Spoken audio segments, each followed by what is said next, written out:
ये कभी राम बन के कभी श्याम बन के चले आना, प्रभु जी चले आना। ये कभी राम बन के कभी श्याम बन के चले आना, प्रभु जी चले आना।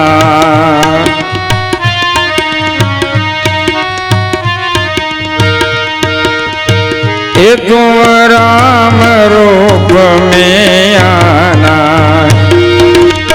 ये तुम राम रूप में आना। ये सीता साथ लेके धनुष हाथ लेके चले आना, प्रभु जी चले आना। ये कभी राम बन के कभी श्याम बन के चले आना, प्रभु जी चले आना।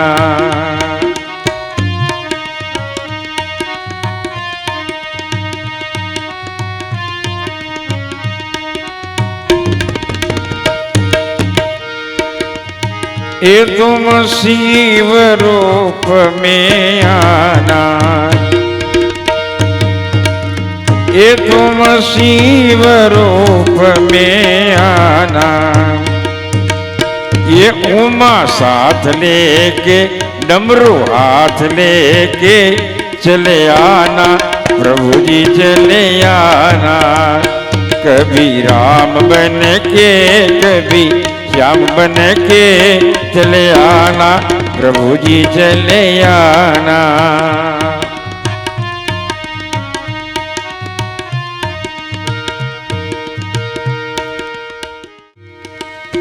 ओम जय जगदीश रे, स्वामी जय जगदीश रे। भक्त जनों के संकट दास जनों के संकट क्षण में दूर करे। ओम जय जगदीश रे,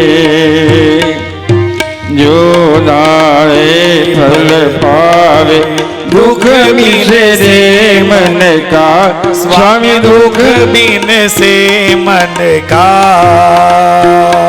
सुख संपत्ति घर आवे, सुख संपत्ति घर आवे। कष्ट मिटे तन का। ओम जगदीश हरे, मात पिता तुम मेरे, शरण ग्रहों में किसकी। स्वामी शरण ग्रहों में किसकी। तुम बिन और न कोई, प्रभु बिना और न कोई। आश करूं मैं किसकी। ओम जय जगदीश रे, तुम पूर्ण परमात्मा तुम अंतर्यामी। स्वामी तुम अंतर्यामी। पर ब्रह्म परमेश्वर, पर ब्रह्म परमेश्वर, तुम सबके स्वामी। ओम जय जगदीश रे,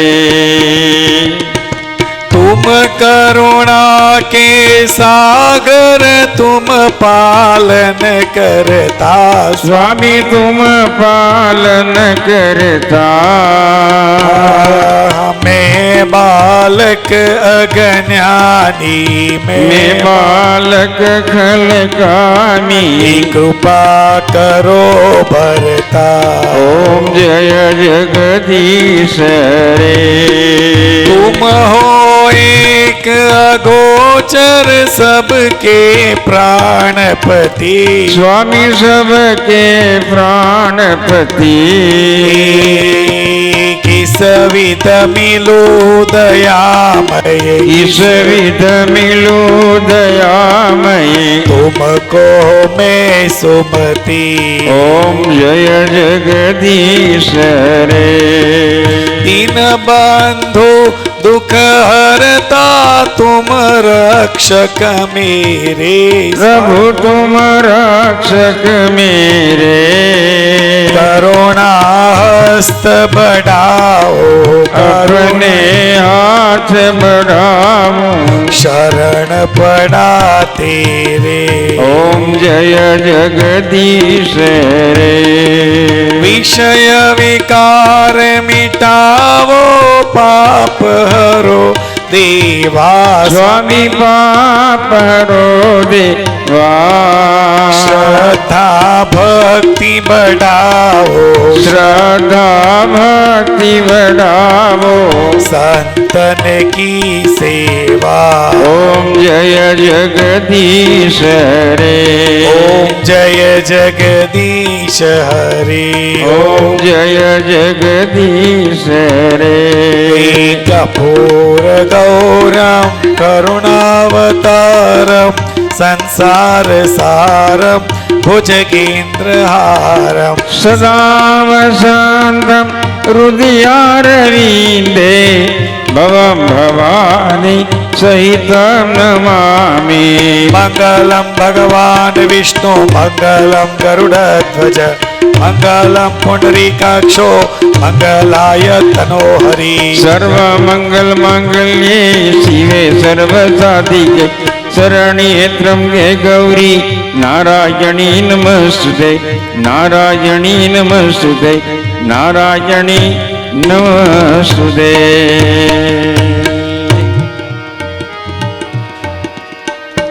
ओम नमः शिवाय, ओम नमः शिवाय, हर हर भोले नमः शिवाय।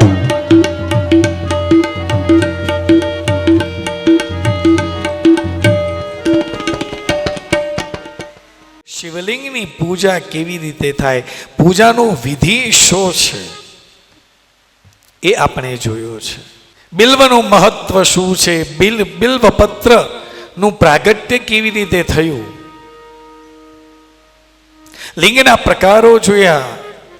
એ સવારના સેશનની અંદર આપણે એ જાણવા માટે પ્રયત્ન કર્યો, કારણ કે જગત બીજ જગત પિતા એવા મહાદેવની ઉપાસના શ્રેષ્ઠ છે. જ્યારે આપણે એની ઉપાસના કરતા હોઈએ, અભિષેક કરતા હોઈએ, ત્યારે મંત્ર જપ સતત ચાલુ રાખવાનો છે.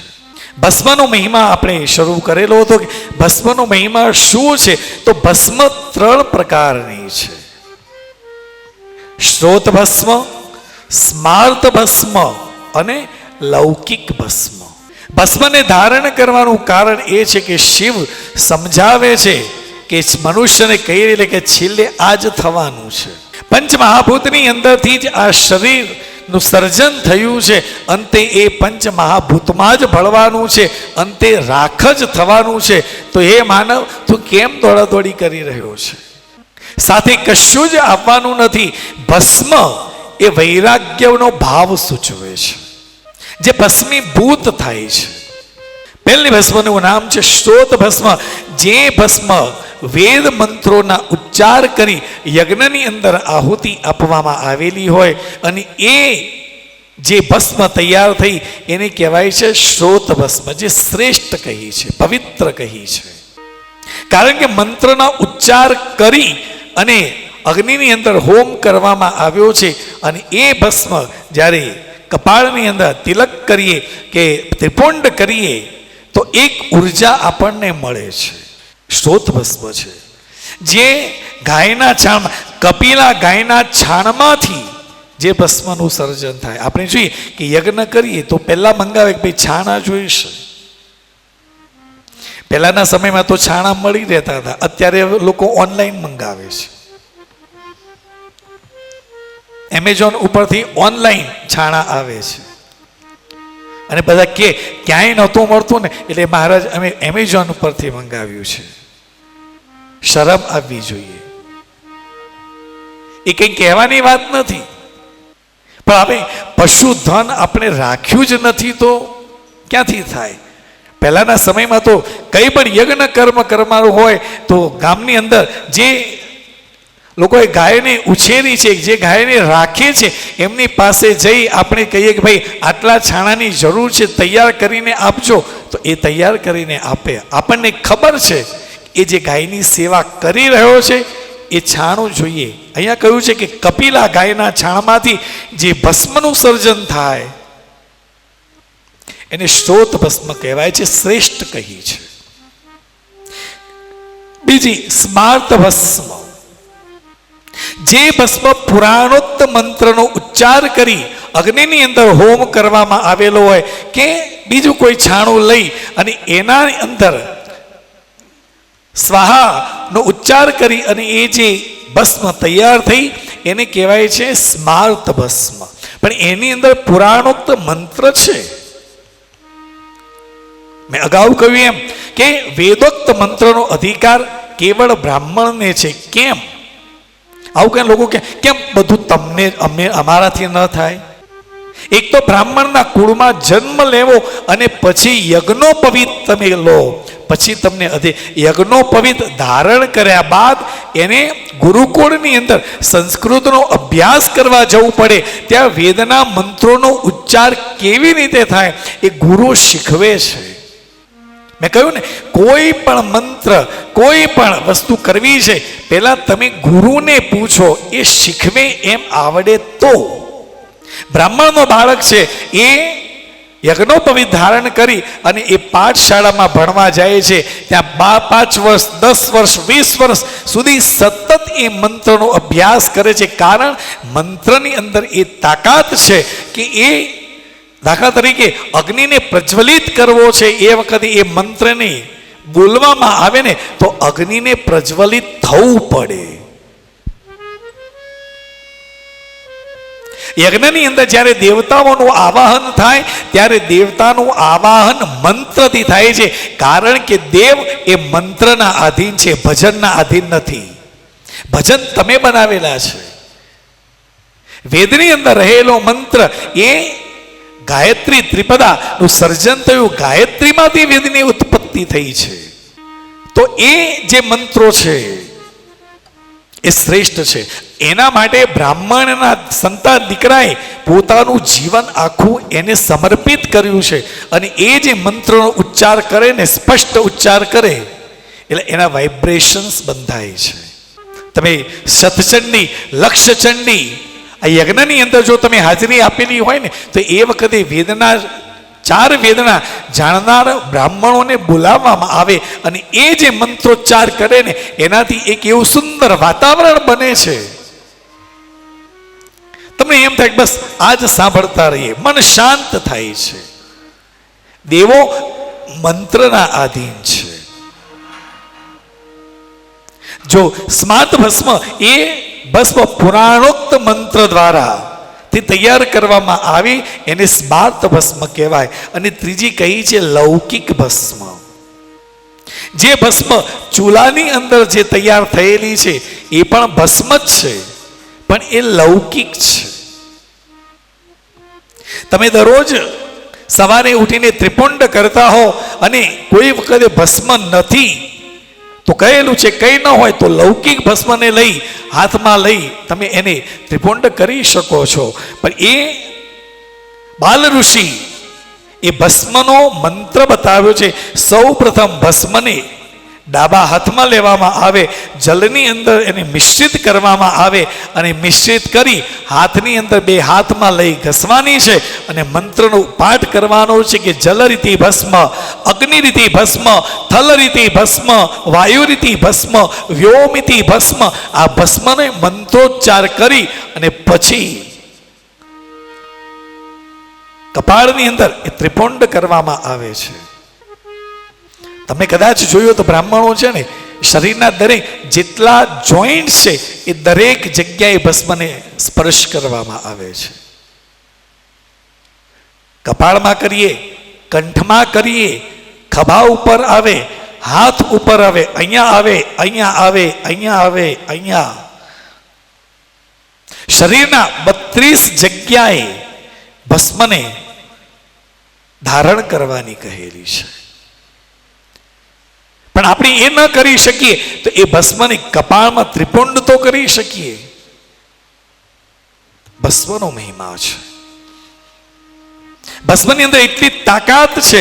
કહ્યું છે કે જેની અંદર એક કથા આવે છે કે એક સમયે વૈકુંઠમાં હતી દુર્વાસા મુનિ યાત્રા કરી અને નર્ક તરફ આવી રહેલા હતા. એ વખતે મહારૌરવ કુંડની અંદર એમને જોયું કે મહારૌરવ કુંડની અંદર જે જીવો નરકની યાતનાઓ ભોગવી રહેલા હતા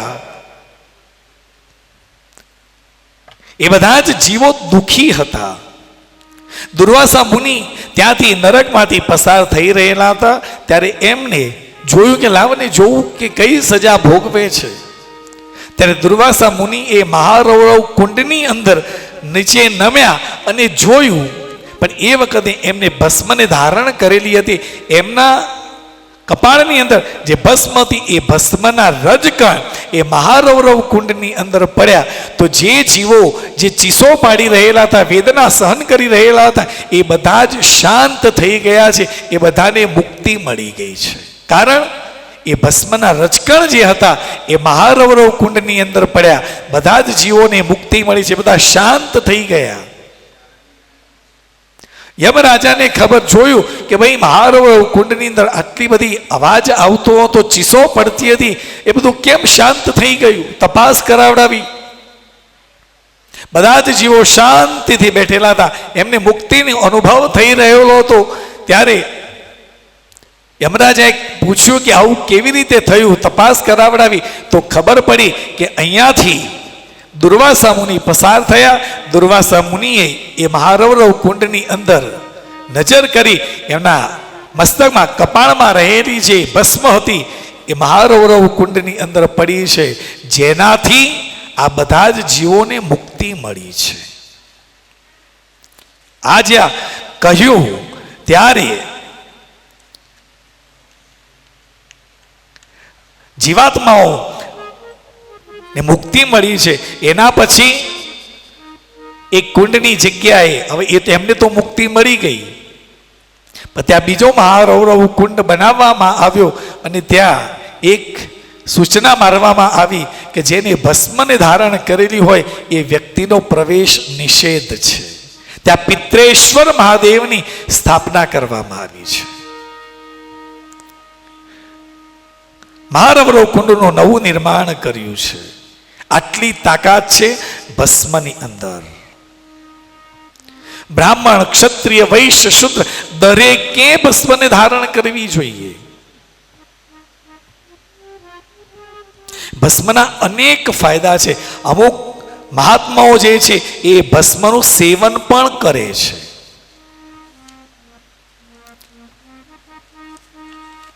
કહેલું છે કે ભસ્મનું ત્રિપુંડ કરાય, ભસ્મની પ્રસાદ તરીકે લેવાય. તમે કદાચ શિરડી સાઈ બાબાએ જતા હો ને, ત્યાં પણ તમને ભસ્મ મળે છે. લોકો ત્યાંથી લઈને આવે છે. કે ઘરની અંદર કોઈ જગ્યાએથી ફરીને આવેલા હોય, બાળક ઘરમાં રડતું હોય, એ શાંત ન થતું હોય, તો કહેવાય છે કે એ ભસ્મને લઈ એને જરા મુખ ઉપર લગાવો, બાળક શાંત થઈ જશે. એની પાછળનું કારણ બીજું કંઈ નહીં, જે મંત્રોથી જે ભસ્મ તૈયાર કરવામાં આવી છે એ ભસ્મનો સ્પર્શ થવાથી પણ આટલી અસર થાય છે સાહેબ. બીજું, આપણી બાજુ તમે જુઓ તો આ ઉનાળાની સિઝન હોય તો ઘણા મહાત્માઓ છે ને એ કઠોર તપશ્ચર્યા કરે છે. અગ્નિની ઉપાસના કરી, અગ્નિ ચારે બાજુ સળગાવી, ચાર દિશામાં છાણા મૂકી અને વચ્ચે છાણાનો એક કહેવાય ને એ ઢગલા કરી અને એ જગ્યાને શુદ્ધ કરી અને આ છાણાને પ્રગટાવવામાં આવે અને એ અગ્નિની વચ્ચે બેસી એ મહાત્મા કઠોર તપશ્ચર્યા કરે છે. આપણને એમ થાય ઉપર 45 ડિગ્રી ટેમ્પરેચર અને આજુબાજુ આ ચાર ખૂણામાં ઢગલા કરેલા છે છાણાના, એને પ્રગટાવ્યા છે અને એ ગરમી અને મધ્યની અંદર એક ઢગલો છે એને પ્રગટાવીને એની બાજુમાં બેસી અને તપશ્ચર્યા કરે. વિચાર કરો શરીરને કેટલી કેટલી વેદના થતી હશે.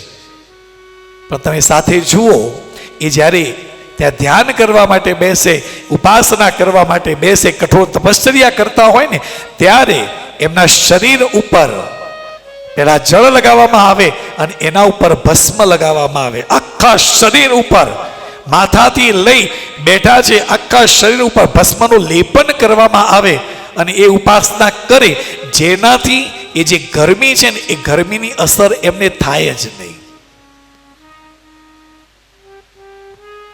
કારણ કે શરીરના બધા જ છિદ્રો ભસ્મના લેપનથી ઢાંકી દેવામાં આવ્યા છે.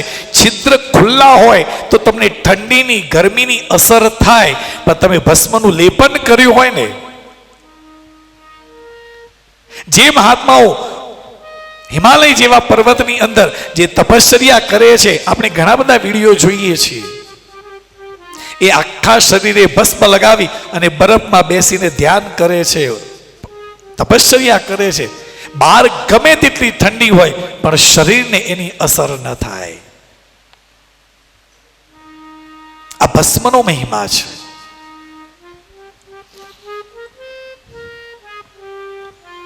અને વ્યવહારની અંદર જોવા જઈએ,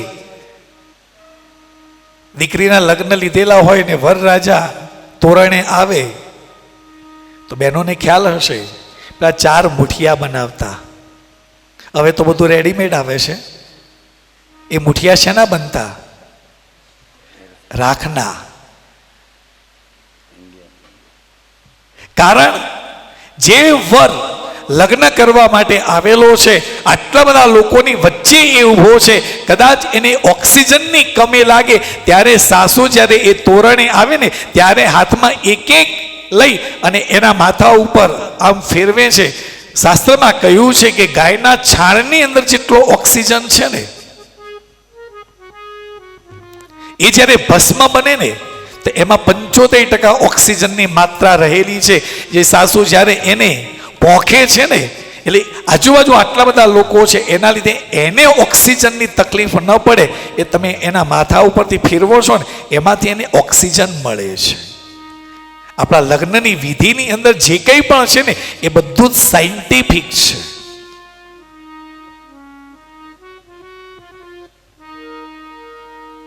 ઘણું બધું કહેવાનું છે. ભસ્મ મસ્તક પર લગાડીને ગળામાં 11 વર્ષ સુધી કોઈ પણ વ્યક્તિ ભસ્મને મસ્તક પર ધારણ કરી, ગળાની અંદર રુદ્રાક્ષને ધારણ કરી, બિલ્વ પત્ર લઈ અને મહાદેવની અંદર 11 વર્ષ સુધી સતત એની આરાધન કરે તો 12મા વર્ષે ધન સંપત્તિનો એ માલિક બની જાય છે. એના ઉપર કુબેરની દ્રષ્ટિ પડે છે. કુબેર એને ખૂબ ધન આપે છે. બીજું, ભસ્મ જે છે એ નશ્વરતા સૂચક છે. આ દેહ એ કહેવા માંગે છે કે આ શરીર, જેને આપણે કહીએ છીએ કે આ મારું શરીર છે, આ હું છું, સાથે આવવાનું છે. એ કહે છે આ શરીર એ નશ્વર છે. ભસ્મનો પહેલો ફાયદો સૂચક છે. આ દેહ નશ્વર છે, એનું ભાન વારંવાર ધારણ કરવાથી આપણને ખ્યાલ આવે છે. બીજું, તમે ભસ્મને ધારણ કરી હોય ને, કોઈ જ દિવસ તમને માખી કે મચ્છર તમારા શરીર ઉપર આવીને બેસશે નહીં. જેના શરીર ઉપર ભસ્મ લગાડી હોય એને પાસે માખી મચ્છર આવે નહીં.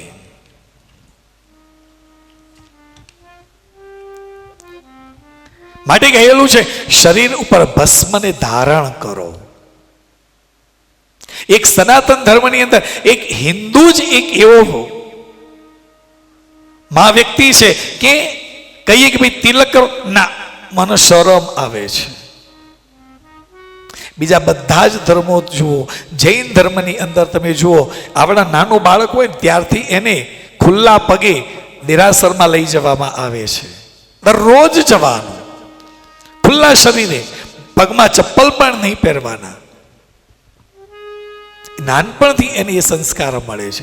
અને ત્યાં જાય એટલે એને પણ ચંદનનું તિલક કરવામાં આવે છે, સુખડનું તિલક કરવામાં આવે છે. દરેક ધર્મની અંદર જશો તો અઠવાડિયાની અંદર એ લોકો દરરોજ જાય છે, પણ અઠવાડિયાની અંદર એક દિવસ તો આપણે આપણા માટે રાખીએ કે ભાઈ બેટા આપણે આ દિવસે મંદિરે જવાનું. ભલે દરરોજ ન જઈ શકો પણ એક દિવસ તો ફિક્સ રાખો. લોકો કે મારે સોનાની રુદ્રાક્ષની માળા છે એ દેખાડવા માટે છે, એ શ્રદ્ધાથી કે ભાવથી નથી પહેરી. કોઈ કે રુદ્રાક્ષ, અરે આપણે સોનાની આમ 2 માળાઓ છે, બતાવવા માટે નથી. એના ફાયદા શું છે એ જાણો અને પછી પહેરો. ભસ્મનું ત્રિપુંડ કરો કે ભસ્મનું તિલક કરીને નીકળો, બીજું કંઈ ના. અરે ભસ્મ ન કરી શકો તો ચંદનનું તિલક કરો, કંકુનું તિલક કરો. કરવું જ જોઈએ, જેનાથી ખબર પડે કે આ હિન્દુ છે. ગળાની અંદર રુદ્રાક્ષને ધારણ કરો, ખબર નથી પડતી કે ના ખરાબ લાગે, ઓફિસની અંદર ખરાબ લાગે. એક ઉદાહરણ યાદ આવે છે કે એક ઓફિસની અંદર એક ભાઈ કામ કરે, જોબ કરતા હતા, પણ એ જે ભાઈ હતા એ મહાદેવના ઉપાસક હતા. એ દરરોજ મસ્તક પર ત્રિપુંડ કરી અને ઓફિસે જાય. પણ જે શેઠના ત્યાં નોકરી કરતા હતા એ શેઠ વૈષ્ણવ હતા. શેઠે જોયું કે આ દરરોજ ત્રિપુંડ કરીને આવે છે. શેઠે એને બોલાવ્યો અને કહ્યું કે ભાઈ તું મારે ત્યાં નોકરી કરે છે ને, કાલથી તારે ત્રિપુંડ નહીં કરવાનું, તારે ચંદનનું તિલક કરીને આપવાનું. આમ કહ્યું. બીજો દિવસ, ત્રીજો દિવસ, ચોથો દિવસ શેઠે કહ્યું, એ વાત ખાલી સાંભળી પણ આ દરરોજ ત્રિપુંડ કરીને જ આવે. શેઠને બહુ ખોટું લાગે કે હું એને કહું છું, મારી વાત માનતો નથી. કારણ કે એ ઉપાસક શિવનો છે. વૈષ્ણવે જે બોસ હતા એને કહ્યું કે ભાઈ આ તને છેલ્લી વોર્નિંગ છે. મેં તને કહ્યું આવતીકાલે જો તું ચંદનનું તિલક કરીને નહીં આવે તો હું તને નોકરીમાંથી કાઢી મૂકીશ. જો ભસ્મનું ત્રિપુંડ કરીશ તો તને કાઢી મૂકીશ. ચંદનનું તિલક કરીને જ મારી ઓફિસમાં આવવાનું. બીજા દિવસે આ વ્યક્તિ સમયસર 9:30-10 વાગ્યાનો સમય હતો એ ત્યાં પહોંચ્યો છે. ભસ્મનું ત્રિપુંડ કરીને ગયો છે. બોસ આવ્યા, બોસે જોયું આને મેં કહ્યું પણ એ હજુ માનતો નથી, એને તતડાવી નાખ્યો છે. મેં તને કહેલું હતું કે તારે ભસ્મનું ત્રિપુંડ નહીં કરવાનું, ચંદનનું તિલક કરવાનું. તે મારી વાતને માની નથી. હું તને કહું છું કઈથી નીકળી જા, આજથી તને નોકરીમાંથી છોડી દેવા છૂટો કરવામાં આવે છે. ત્યારે વ્યક્તિ કહે છે કે સાહેબ મેં ભસ્મનું નહીં ચંદનનું તિલક કર્યું છે. બોસ કહે છે તું મારી સામે જુઠ્ઠું બોલે છે, મને દેખાય છે કે તે કપાળની અંદર ત્રિપુંડ કરીને આવ્યો છે, તિલક ક્યાં કર્યું છે? એને પોતે જે શર્ટ ઇન્સર્ટ કરેલો હતો એ શર્ટને ઊંચો કરી અને કહ્યું છે કે મેં તિલક મારા પેટ ઉપર કર્યું છે.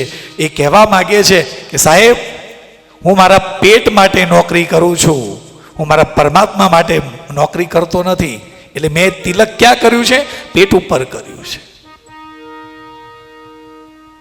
સનાતન ધર્મનો વ્યક્તિ આવો દ્રઢ નિશ્ચય હોવો જોઈએ. મેં કરીશ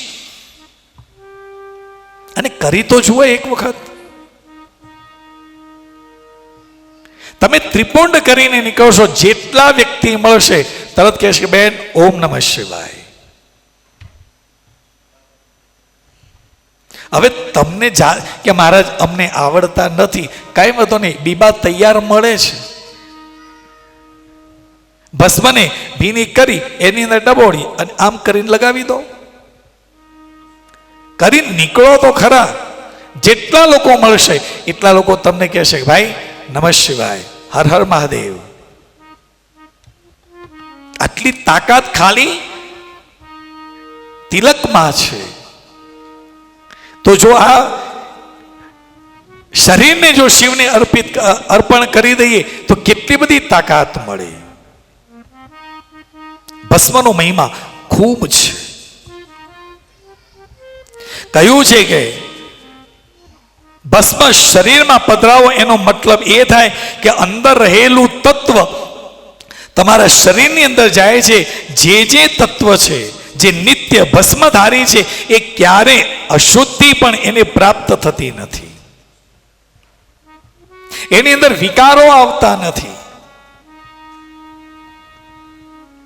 એને વૈરાગ્યની પ્રાપ્તિ થાય છે. ખાલી ભસ્મ લગાવવાની એક વખત તો પ્રયત્ન કરો. આ ભસ્મનો મહિમા કયો છે. ભસ્મની અંદર 3 આપણે રેખાઓ મસ્તક પર ધારણ કરીએ છીએ. એમાં કહેલું છે કે આ 3 રેખાઓની અંદર એક રેખાની અંદર 9 દેવતાઓનો વાસ છે.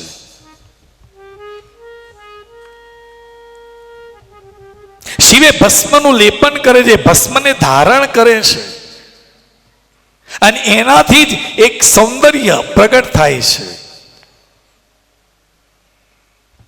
ભસ્મનો મહિમા કયો છે. એના પછી રુદ્રાક્ષનો મહિમા જાણવાની ઈચ્છા શૌનકાદી ઋષિમુનિઓની થયેલી છે. ત્યારે સુતજી રુદ્રાક્ષનો મહિમા સમજાવતા કહે છે કે દરેક વ્યક્તિએ રુદ્રાક્ષને ધારણ કરવો જોઈએ. આપણે તો પશુપતિનાથ નક્ષત્રની અંદર છીએ. તમે જુઓ, અહીંયા તમે પશુપતિનાથની ના દર્શન માટે જઈએ, પૂજાની થાળી લઈને જઈએ તો એમાં રુદ્રાક્ષની માળા પણ મૂકવામાં આવે છે. એ રુદ્રાક્ષની માળાને સ્પર્શ કરી તમને જ પહેરાવવામાં આવે છે. તમે જુઓ, જેટલા લોકો જઈને આમ રુદ્રાક્ષની માળા કેવા સરસ લાગે. કારણ કે આ પ્રદેશની અંદર રુદ્રાક્ષ ખૂબ થાય છે. પંચમુખી રુદ્રાક્ષ ખૂબ મળે છે. ધારણ કરો, ધારણ કરવી જોઈએ. કારણ રુદ્રાક્ષની માળા માટે કહેવામાં આવ્યું છે કે ભગવાન શિવે ગૌડ પ્રદેશમાં એક વખત ગયા હતા. મહાદેવજી ખાલી કૈલાસમાં જ નથી બેઠા, ત્યાં જ તપશ્ચર્યા નથી કરી. હિમાલયના દરેક ક્ષેત્રોમાં જઈ અને શિવે તપશ્ચર્યા કરી છે. મહાદેવજીની શિવ મહાપુરાણની અંદર રહેલી કથા સાંભળો તો તમને ખબર પડે. ક્યારે એ મરુત પ્રદેશમાં ગયા છે, ક્યારે ગૌડ પ્રદેશમાં ગયા છે. દરેક જગ્યાએ મહાદેવે ઉપાસના કરી છે, તપશ્ચર્યા કરી છે.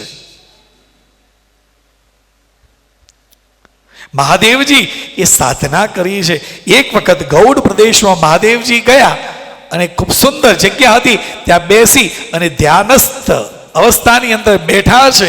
અને મહાદેવજી જ્યારે ધ્યાનમાં બેસે ને એટલે એમને ખ્યાલ રહે જ નહીં કે કેટલો સમય થયો. એની ગણતરી આજુબાજુ જે બીજા ઋષિઓ હોય એ કરે.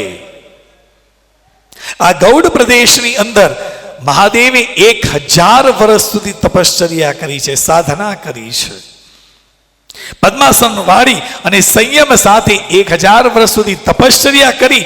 અને મહાદેવજી જ્યારે સમાધિમાં જતા રહે એટલે એમને ખબર ન હોય, પણ મહાદેવજી જ્યાં સમાધિ લગાવી છે એના દર્શન કરવા માટે આજુબાજુના જે લોકો હોય, મુનિઓ હોય, સંતો હોય, એ એમના દર્શન કરવા માટે આવે. જુએ કે મહાદેવજી તપશ્ચર્યા સમાધિની અંદર લાગેલા છે. દરરોજ સવાર પડે, સવાર બપોર સાંજ જ્યાંથી કોઈ પસાર થતો હોય બધા જ આમ એમના દર્શન કરે કે પ્રભુ સમાધિમાંથી જ્યારે જાગે અને એ વખતે જો એમની કૃપા, એમની દ્રષ્ટિ આપણા ઉપર પડે ને તો આપણો જન્મારો ધન્ય થઈ જાય. 1000 વર્ષ સુધી આ ગૌડ પ્રદેશની અંદર શિવજીએ તપશ્ચર્યા કરી છે. બધા જ લોકો દરરોજ આવીને એમની સામે ઊભા રહે, પ્રભુ આપના દર્શન થાય, આપના દર્શન થાય, આપની દ્રષ્ટિ અમારા ઉપર પડે. દરેકની એવી ઈચ્છા કે પ્રભુ નેત્ર ખોલે ને દ્રષ્ટિ અમારા ઉપર પડે. પણ બધા રાહ જોઈ રહ્યા કે મહાદેવજી આ સમાધિમાંથી બહાર ક્યારે આવે. ત્યારે બધા ઉભા રહેલા હતા. ત્યારે સમાધિમાંથી મહાદેવજી જ્યારે જાગૃત થવાના હતા એ વખતે ધ્યાનસ્થ બેઠેલા છે. શાંભવી મુદ્રાની અંદર એમને આંખ ખોલી છે. શાંભવી મુદ્રા એટલે અડધી આંખ ખુલ્લી અને અડધી આંખ બંધ. તમે પાછળ જોઈ શકો છો. આખા નેત્રો ન ખોલે. શાંભવી મુદ્રામાં સહેજ આંખ ખુલ્લી રાખી ત્યારે જોયું કે સામે કેટલા કેટલા બધા લોકો, કેટલા ભક્તો એમના દર્શન માટે ઉપસ્થિત થયેલા હતા, બધા રાહ જોઈ રહેલા હતા. એ વખતે જે અર્ધ આંખ જે ખોલવામાં આવીને સામે આટલા બધા ભક્તોને જોઈ મહાદેવને આંખની અંદર અશ્રુ આવ્યા છે. અને એ જે અશ્રુ, મહાદેવજી વિચાર કરે છે કે ઓ મારા આટલા બધા ભક્તો જે મારા દર્શન માટે તાલાવેલી રાખી અને બેઠેલા છે, રાહ જોઈ રહેલા છે, એમના આંખની અંદર અશ્રુ આવ્યા છે. અને એ અશ્રુ જે સ્થાન ઉપર પડ્યા ત્યાં રુદ્રાક્ષનું સર્જન થયું છે. રુદ્રાક્ષ શબ્દને પણ સમજો.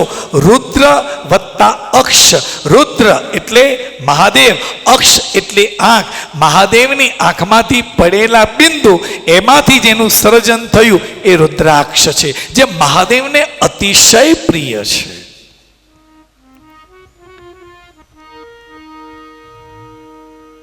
એ જે આંખમાંથી અશ્રુ નીકળ્યા ને, એ અશ્રુ કયા હતા? હર્ષના હતા. તમે પણ જુઓ, કોઈ પણ જગ્યાએ જઈએ અને ઘણા બધા લોકો હોય, તમારી રાહ જોતા હોય અને તમે જાઓ, એવા બધા ખુશ થઈ જાય, તો તમારી અંદર પણ હર્ષના આંખની અંદર અશ્રુ આવે કે આટલું બધું લોકો મને માન આપે છે. આ હર્ષના અશ્રુ હતા, જે કહી રહ્યા કે જેવી રીતે શિવે દેવો જે સામે જે ભક્તો હતા એમને ઉપકાર કરવાની ભાવનાથી એમની આંખની અંદર અશ્રુ આવ્યા, એ રુદ્રાક્ષ છે. આંસુ 3 પ્રકારના હોય છે. તમને ખબર છે? આંસુ 3 પ્રકારના.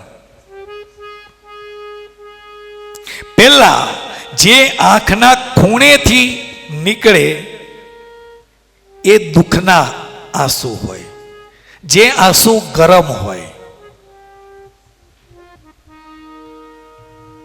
આ ખૂણેથી નીકળે ને, આપણે રડતા હોઈએ ને, કોઈ પ્રત્યે દુઃખ થયું હોય, કોઈ આપણને ઠપકો આપ્યો હોય, આપણને ગમે નહીં, આપણે રડીએ ત્યારે પહેલા જે અશ્રુ આંખના ખૂણેથી નીકળે ને એ દુઃખના આંસુ છે, જે હંમેશા ગરમ જ હોય. એવું અમને તો ખબર જ નથી, અમારામાં તો બધું હરખું જ છે.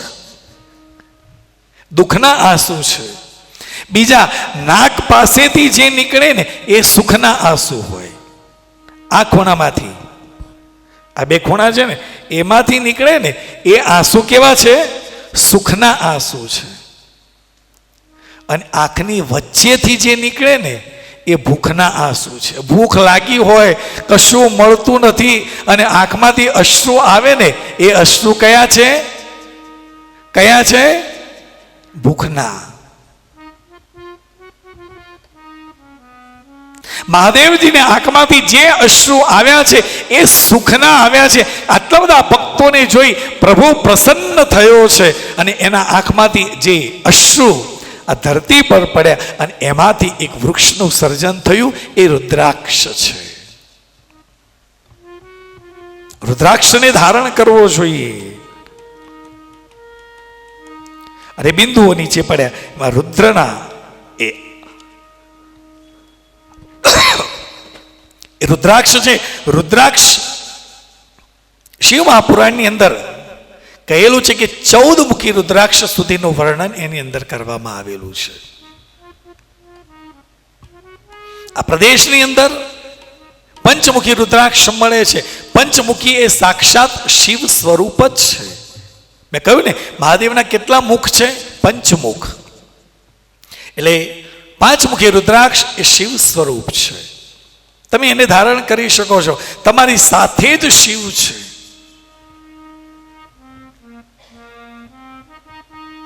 પણ મોટા ભાગે આપણે જોઈએ કે લોકો કે ભાઈ તમે નેપાળમાં જાઓ છો ને, એક કામ કરો ને, અમારા માટે 1 મુખી રુદ્રાક્ષ લેતા આવજો ને.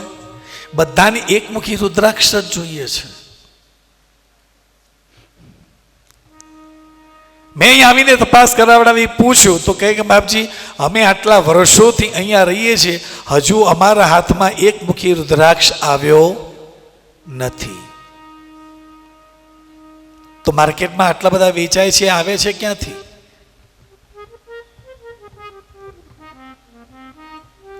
કારણ કે એકમુખી રુદ્રાક્ષની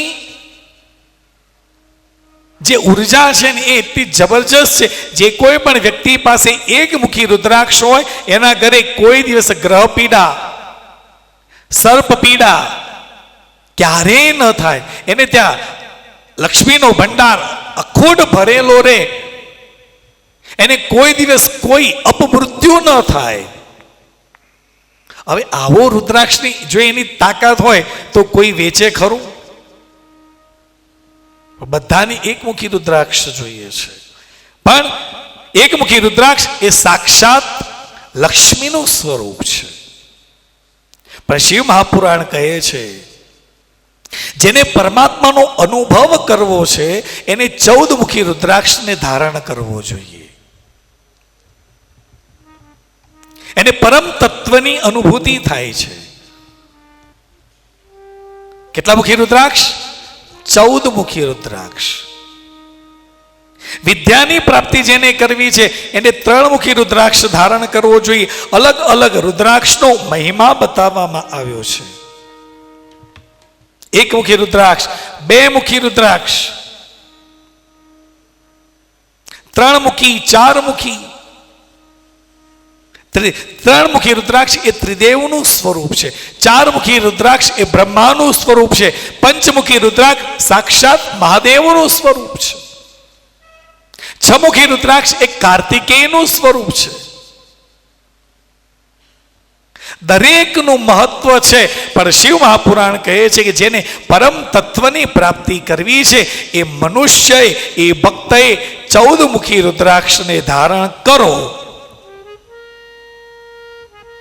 તો એને પરમ તત્વની પ્રાપ્તિ થાય છે. 14 મુખી રુદ્રાક્ષને ધારણ કરે તો ચોક્કસ એને પરમાત્માની અનુભૂતિ થાય છે. પરમાત્મા કે ભગવાન સતત એની સાથે જ છે. શિવે તો ત્યાં સુધી કહ્યું છે રુદ્રાક્ષો મમ લિંગમ મંગલમ ઉમે. હે ઉમે, જે આ રુદ્રાક્ષ છે મમ લિંગમ, બીજે ક્યાંય ન જાય, એને એ રુદ્રાક્ષને ધારણ કર્યો ને એ મને જ ધારણ કરી અને આ ધરા ઉપર વિચરણ કરી રહેલું છે. રુદ્રાક્ષને ધારણ કરો કે શિવલિંગની ઉપાસના કરો, બંને સેમ છે, સરખું જ છે.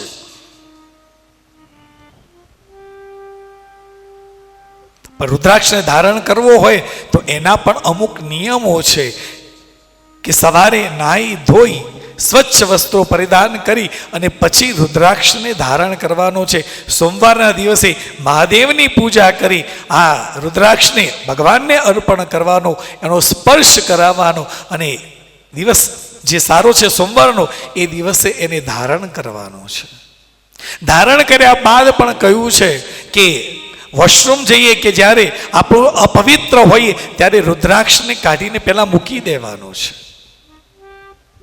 રાત્રે સૂતી વખતે રુદ્રાક્ષને ગળામાંથી કાઢી, માળાને કાઢી નિજ મંદિરમાં પધરાવી દેવાનું. બીજા દિવસે સવારે નાહી ધોઈ મંદિરમાંથી લઈ પાછો ધારણ કરવાનો છે. વિધિ છે સાહેબ. એમને પછી લોકોને દેખાડવા માટે પહેરીએ પણ એનો પછી એની અનુભૂતિ ન થાય. રુદ્રાક્ષને ધારણ કરેલો છે અને કોઈ વ્યક્તિનું મૃત્યુ થયું, એ મૃત્યુ થયા બાદ તમે જ્યારે એની સાથે સ્મશાને જાઓ છો ત્યારે રુદ્રાક્ષને કાઢી અને જવાનું છે, પહેરીને ન જવાય. આ નિયમો છે, કારણ કે એવા નિયમો અમારા માટે પણ છે. અમે બ્રાહ્મણ છીએ, બ્રાહ્મણ તરીકે અમે યજ્ઞોપવિત ધારણ કરી ત્યારે કંઈ પણ ઘરની અંદર કે સમાજની અંદર કે કુટુંબની અંદર કોઈનું મૃત્યુ થયું હોય અને સ્મશાને જઈએ, સ્મશાને જઈને આવી આપણે શરીરને પવિત્ર કરીએ, પણ બીજા દિવસે સવારે યજ્ઞોપવિતને પણ બદલી દેવી પડે. નિયમો એવું નથી કે તમારા માટે જ છે, નિયમો બધાની માટે છે. અને એ નિયમનું પાલન કરી અને જો એ વસ્તુ કે એ રુદ્રાક્ષને ધારણ કરો કે તુલસીની માળા ધારણ કરો તો એનું ફળ ચોક્કસ મળે છે. જે વૈષ્ણવો છે, તમે જોયું હશે કે વૈષ્ણવો જેના ઘરની અંદર લાલાની સેવા હોય, પૂજા હોય ને, એ વડીલ જે છે ને એ પૂજા કરે ને એ રૂમમાં પણ કોઈને આવવા ન દે, નહીં, કોઈ નહીં. નાહી ધોઈ અને પછી જ પ્રવેશ કરો.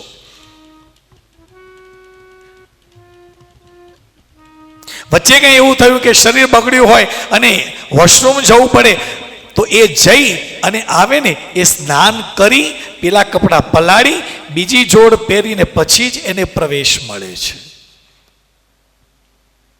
વૈષ્ણવના મંદિરની અંદર પણ કહેવાય અપરસ છે. ભગવાનને જ્યારે ભોગ ધરાવવાનો હોય ત્યારે આપણે જેમ જઈ અને રસોડામાંથી જે દાળ ભાત શાક બનાવે એ થાળીમાં લઈને જઈને ભગવાનને ધરાવી દઈએ, એવું વૈષ્ણવના મંદિરની અંદર ન હોય.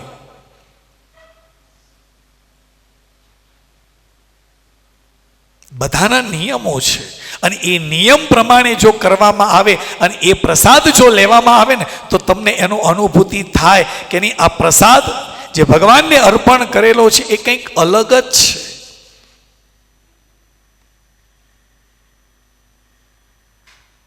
દરેકના નિયમો છે. 14 મુખી રુદ્રાક્ષ સુધીની વાત કહી છે. રુદ્રાક્ષને જે વ્યક્તિ ધારણ કરે એની પાસે પ્રેત આવી શકતું નથી. આ રુદ્રાક્ષ ધારણનો મહિમા કયો છે, દરેક વ્યક્તિ ધારણ કરી શકે. અને આખી માળા તમે ધારણ ન કરી શકો તો એક મણકો આપણે દોરાની અંદર ચાંદીનો દોરો હોય કે લાલ દોરો હોય એની અંદર રાખી અને તમે ગળામાં ધારણ કરી શકો છો. શ્રેષ્ઠ છે. આ વાત સાથે આખી વિદ્યેશ્વર સંહિતા ભગવાન ભોળાનાથના ચરણની અંદર અર્પણ કરીએ. આગળની કથા લઈએ એ પહેલા એક ખૂબ સુંદર ભજન લઈએ. ભજન માટે અમારા સુપુત્ર એવા ઋષિરાજ એ ભજન માટે આવે છે. એ ભજન લઈએ અને પછી આપણે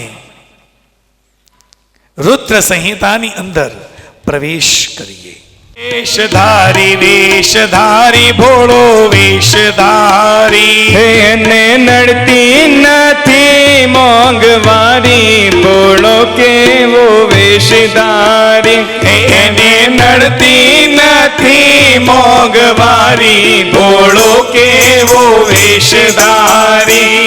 વેશધારી વેશધારી ભોળો વેશધારી, વેશધારી વેશધારી ભોળો વેશધારી.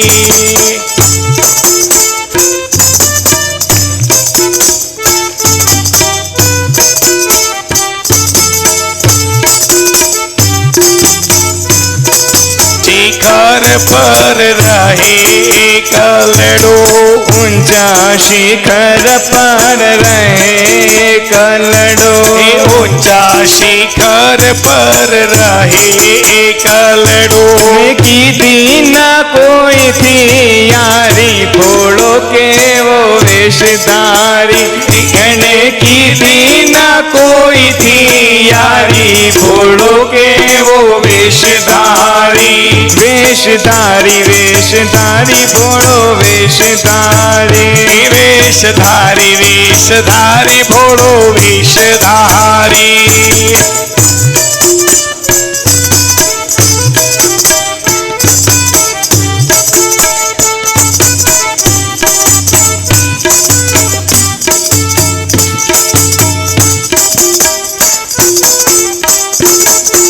હે આભૂષણ એના હાલતા ને ચાલતા, હે આભૂષણ એના હાલતા ને ચાલતા. એને મસ્તી છે ભાંગની બારી, ભોળો કેવો વેશધારી.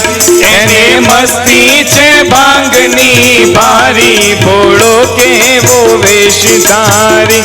વેશધારી વેશધારી ભોળો વેશધારી, વેશધારી વેશધારી ભોળો વેશધારી.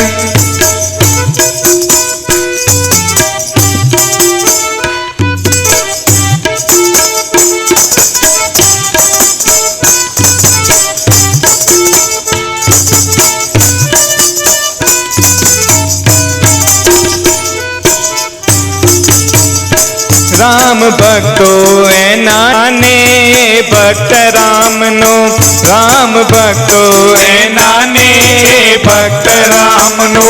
એણે કીધી છે લીલા ન્યારી, ભોળો કેવો વેશધારી. એણે કીધી છે લીલા ન્યારી, ભોળો કેવો વેશધારી. હે વેશધારી વેશધારી ભોળો વેશધારી. ઈ વેશધારી વેશધારી ભોળો વેશધારી. અરે ઓ દ્વારકાવાળા પ્રભુ તું દ્વારકાવાળા, મારે ગુણ તારા ગાવા, મારે ગુણ તારા ગાવા. અરે ઓ દ્વારકાવાળા પ્રભુ તો દ્વારકાવાળા.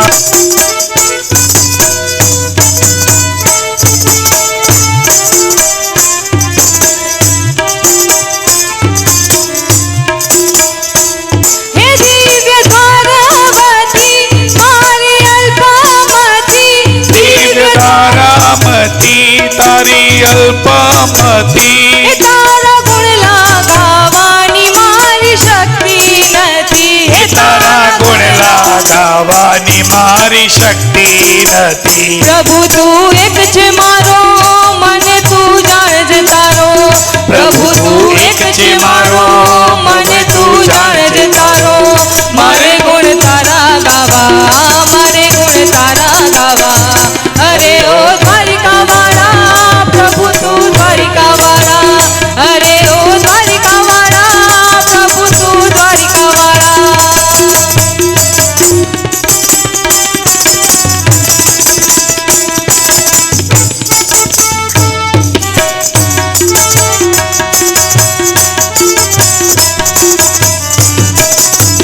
હે ધોળી ધજા ફરકાય દૂર દૂરથી દેખાય. એ થોડી ધજા ફરકાય દૂર દૂરથી દેખાય. હે એને નીરખતા આનંદથી મુખડું છલકાય. એને નીરખતા આનંદથી ઉર્મી છલકાય. પ્રભુ તારું શરણું માગું, નમી નમી પાય લાગું. પ્રભુ તારું શરણું માગું, નમી નમી પાય લાગું. મારે ગુણ તારા ગાવા, મારે ગુણ તારા ગાવા. અરે ઓ દ્વારિકાવાળા પ્રભુ તું દ્વારિકાવાળા. અરે ઓ દ્વારિકાવાળા પ્રભુ તું દ્વારિકાવાળા.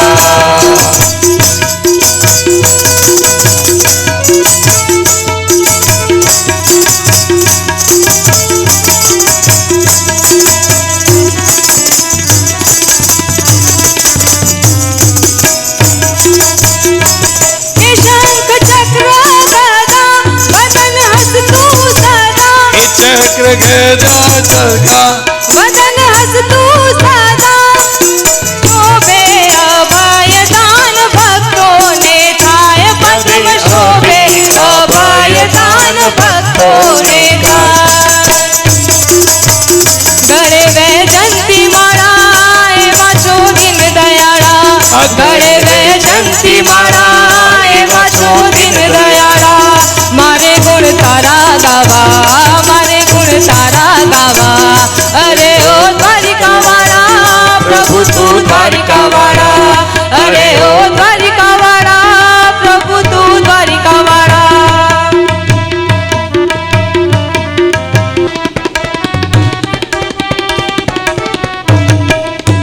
હે ભક્ત વત્સલ ભગવાન સુણું તારા ગુણગાન. ભક્ત વત્સલે ભગવાન ગાવું તારા ગુણગાન. હે તારી ભક્તિ માટે તો કરું કાયા કુરબાન. હે તારી ભક્તિ માટે તો કરું કાયા કુરબાન.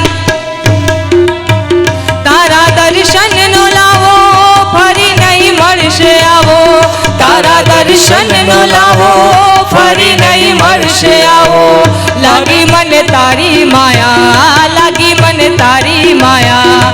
લાગી મને તારી માયા, લાગી મને તારી માયા.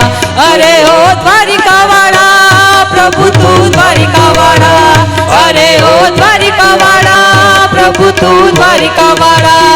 અરે ઓ દ્વારિકાવાળા પ્રભુ તું દ્વારિકાવાળા. સિદ્ધેશ્વર સંહિતાને વંદન કર્યા છે. રુદ્ર સંહિતાના પ્રથમ ખંડની અંદર વ્યાસજી શિવ મહાપુરાણની કથા પ્રારંભ કરતા કહે છે કે જગતના પિતા એવા ભગવાન શિવજીને વંદન કર્યા છે. જેની કથા કહેવાની છે સૌથી પહેલા વંદન એને છે.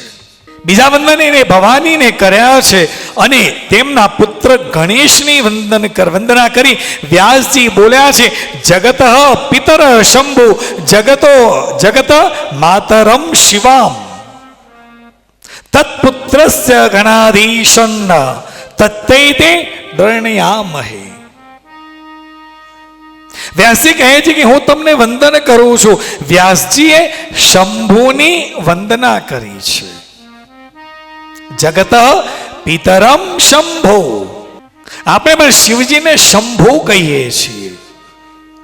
આ ભુવનના કોઈ દેવને આપણે શંભુ કહેતા નથી, માત્ર મહાદેવને જ આપણે શંભુ કહીએ છીએ. એનું કારણ સાચો શબ્દ કયો છે? સ્વયંભૂ. કારણ મહાદેવ ની કોઈ માં નથી, મહાદેવના કોઈ પિતા નથી, મહાદેવનો જન્મ નથી. એ અનાદિકાળથી સ્વયંભૂ છે. શબ્દ છે સ્વયંભૂ, પણ આપણે આ સ્વયંભૂ શબ્દને શું કરી દીધો? શંભુ. કોઈ પિતા દ્વારા એમનું પ્રાગટ્ય થયું નથી, એ ખુદ સ્વયંભૂ છે. જગતના પિતા શંભુ, હું આપને વંદન કરું છું. અને આપણે પણ ધૂન કરીએ છીએ ને. ઘણા માણસો એવું માને છે કે ભગવાન બહુ ભોળો છે. જો ભગવાન ભોળો હોય તો આખા વિશ્વનું, આખા બ્રહ્માંડનું સંચાલન કરી શકે? ભોળો માણસ પોતાનું ઘર ન ચલાવી શકે. અહીં આપણે ભગવાનને ભોળો કહ્યો છે. જે વિશ્વનો માલિક છે, જે 14 બ્રહ્માંડ નહીં અનંત કોટી બ્રહ્માંડનો જે સ્વામી છે, માલિક છે, એને આપણે ભોળો કહ્યો છે. શાસ્ત્રકારો કહે છે કે સજ્જન માણસોનું આભૂષણ એ ભોળપણ છે. જે ભોળો વ્યક્તિ હોય ને એને સમજણ બધી જ પડે છે. પણ દુનિયા એવું માને છે, આપણે સમાજની અંદર પણ આવો કોઈ વ્યક્તિ ભોળો હોય તો આપણે ભોળા વ્યક્તિને કેવો સમજીએ છીએ? કહેશે આપણે ભોળા વ્યક્તિને શું કહીને સંબોધીએ છીએ? ભોળો એટલે ગાંડો છે, એને ક્યાં કશી ખબર પડે છે, કરી લો ના.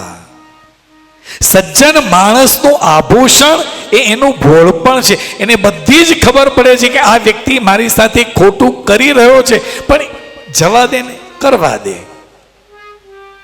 એ એનું સજ્જનતાનું લક્ષણ છે, આભૂષણ છે. ખબર તો બધી જ પડે છે, પણ એ બધું ભગવાન ઉપર છોડે છે. જે કરે એ ભોગવશે.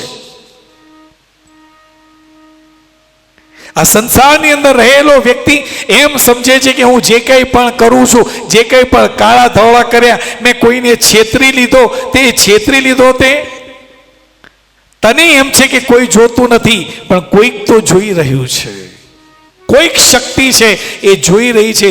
24/7 તમારા ઉપર કેમેરો લાગેલો જ છે. CCTV camera. જેમ આપણે હોટલમાં હોઈએ, રૂમમાં હોઈએ, મોલમાં જઈએ તો આપણે કેટલા લખેલું હોય છે, તમે સીસીટીવી કેમેરાની નજરમાં છો. આપણે કેટલા સજાગ થઈ જઈએ છીએ. એ તો 24 કલાકની વાત છે સાહેબ. પણ આ જીવ જ્યારે આ પૃથ્વી ઉપર જન્મ લઈને આવ્યો ને, એટલે ભગવાનનો હાઈ રિઝોલ્યુશનનો કેમેરા જે છે ને, કેમેરા પણ કયો સારો? તો લોકો કે આપણે પ્રવીણભાઈને આવેલા છે તો કેમેરો કયો સારો? તો કે ભાઈ હાઈ રિઝોલ્યુશનનો કેમેરો હોય ને એ સારામાં સારો. ગમે તેટલું દૂર હોય ને એકદમ શાર્પ રેકોર્ડિંગ કરી લે છે. તો આપણે કે બસ એવો કેમેરો લઈને આવજો.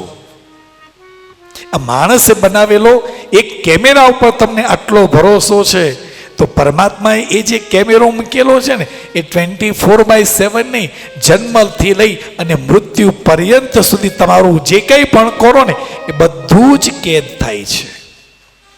માણસ એનાથી ડરતો નથી, કારણ કે દેખાતું નથી ને. પણ એની ખબર ક્યારે પડે? જ્યારે અંત સમય આવે, નાડીઓ તૂટી રહી છે ને એ વખતે જે એ 5 કે 10 મિનિટ જે આખી ફિલ્મ ચાલે છે ને એમાં માણસ ધ્રુજે છે.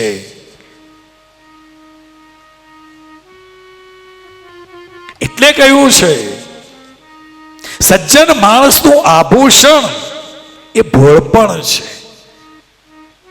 પણ આ સમાજની આ કુદરત કળિયુગની અંદર લોકોએ ભોળપણને ગાંડપણમાં ખપાવી દીધું છે. બે ભાઈઓ હોય, મોટો ભાઈ છે એ ખેતી કામ કરતો હોય, નાનો ભાઈ શહેરની અંદર મહેનત મજૂરી કરી અને પોતાની બુદ્ધિથી પૈસા કમાય છે. એ ગામમાં આવે, પોતાના ભાઈને પણ સાચવે, પણ ગામમાં જે મોટો ભાઈ છે ને એ એટલો ભોળો છે, કારણ કે એને દુનિયાદારીની ખબર જ નથી. એના ઘરે કોઈ સાધુ મહાત્મા આવ્યો, એને ભોજન કે લોકો કે આવી રીતે ખવડાવશો ઘર ખાલી થઈ જશે. કઈ વાંધો નહીં, ભોજન જ કરાવ્યું છે ને. અલ્ટિમેટલી જોશો ને તો તમને ખ્યાલ આવશે કે ધીરે ધીરે એનો ગ્રાફ ઊંચો થતો જાય છે અને જે લોકો વિરોધ કરી રહેલા છે એ ઠેરના ઠેર જ રહે છે.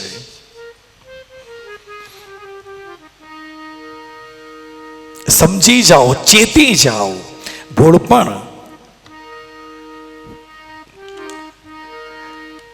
માણસને ખબર પડે કે આ ખોટું કાંઈ, તેમ છતાં એ હસતો રમતો રહી અને એ બધું જ સહન કરી લે છે.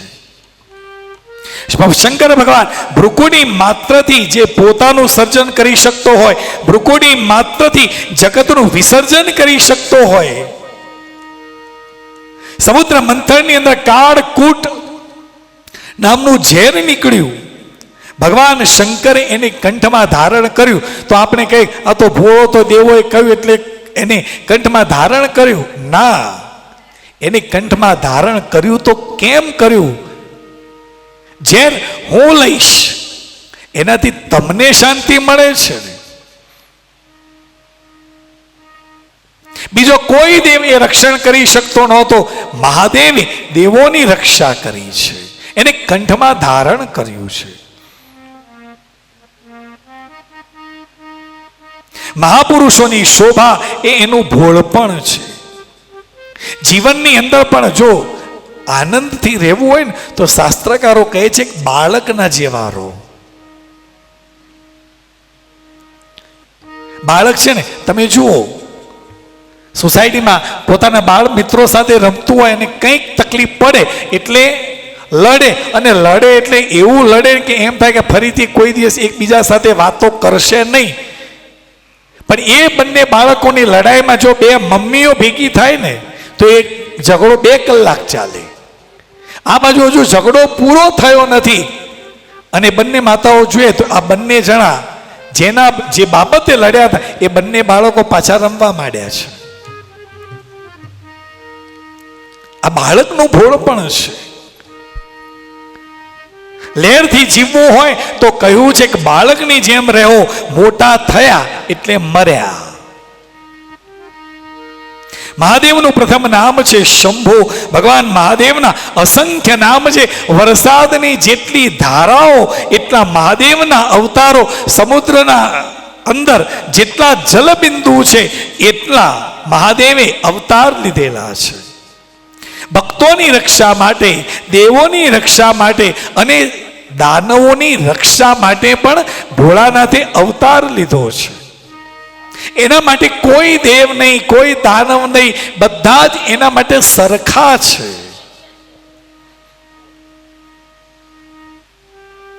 આ ભોળોનાથ એ શંભુ છે, એ મહાદેવ છે સાહેબ. એના મન બધા જ સરખા. આપણા મને બધા સરખા ખરા નહીં. પેલો મોટો, આ નાનો, આ મધ્યમ, એ ગણતરી આપણે કરીએ, મહાદેવ ક્યારેય નથી કરતો. ત્યાર પછી માતા શિવાની વંદના કરીએ છીએ. શિવ અને શિવા, શિવ એટલે કલ્યાણ અને શિવા એટલે કલ્યાણી. આ બંને શક્તિ શક્તિઓ સાથે જ હોય છે. આપણે જે કંઈ પણ આ પૃથ્વી ઉપર બ્રહ્માંડની અંદર જે કંઈ પણ જોઈ રહેલા છે એ બધું જ શિવ અને શિવાનો જ વિસ્તાર છે. શક્તિની વંદના કરી છે. જે શક્તિ વિશ્વના કલ્યાણ માટે વપરાતી હોય એને પણ વંદન છે. વ્યાસજી કહે છે કે જગત પિતર શંભુ જગતો માતર શિવા. વ્યાસજી બોલે છે કે પ્રભુ હું આપના ગુણોનું વર્ણન કેવી રીતે કરી શકું, પણ મને જેવું આવડે, તમે મને જેવું શક્તિ આપી છે એ પ્રમાણે હું એનું ગાન કરી રહ્યો છું. સુતજી ભાગ્યની સરાહના કરતા ભગવાન મહાદેવની કથાનો પ્રારંભ કરે છે. આ મહાદેવની કથા કેવી છે? કર્ણ માત્રેન શિવલોકે વ્રજે નરઃ. ભગવાનના શ્લોકનો શબ્દ કાનમાં પડવાથી મનુષ્યને કૈલાસની પ્રાપ્તિ થાય છે, મહાદેવના લોકની પ્રાપ્તિ થાય છે. સૂત સૂત મહાભાગ ચિરંજીવ સુખી ભવો. માનવ માત્રનું પરમ કલ્યાણ કરનારી કથા એ શંકરની આપ અમને કથા કહો. કથાનું શ્રવણ કરવા માટે બધા જ શૌનકાદી ઋષિમુનિઓ તૈયાર બેઠા છે. ત્યારે સુતજી કહે છે કે એક વખતે એવું થયું કે નારદજીએ તપશ્ચર્યા કરવાની ઈચ્છા થઈ છે. નારદજી તપશ્ચર્યા કરવાની ઈચ્છા થઈ અને તપશ્ચર્યા કરવા માટે હિમાલયની અંદર ગિરિમાળાઓની અંદર ફરી રહેલા હતા. ફરતા ફરતા કોઈક સુંદર સ્થાનને શોધી રહેલા હતા. ત્યારે ખૂબ સુંદર સ્થાન એમને મળ્યું છે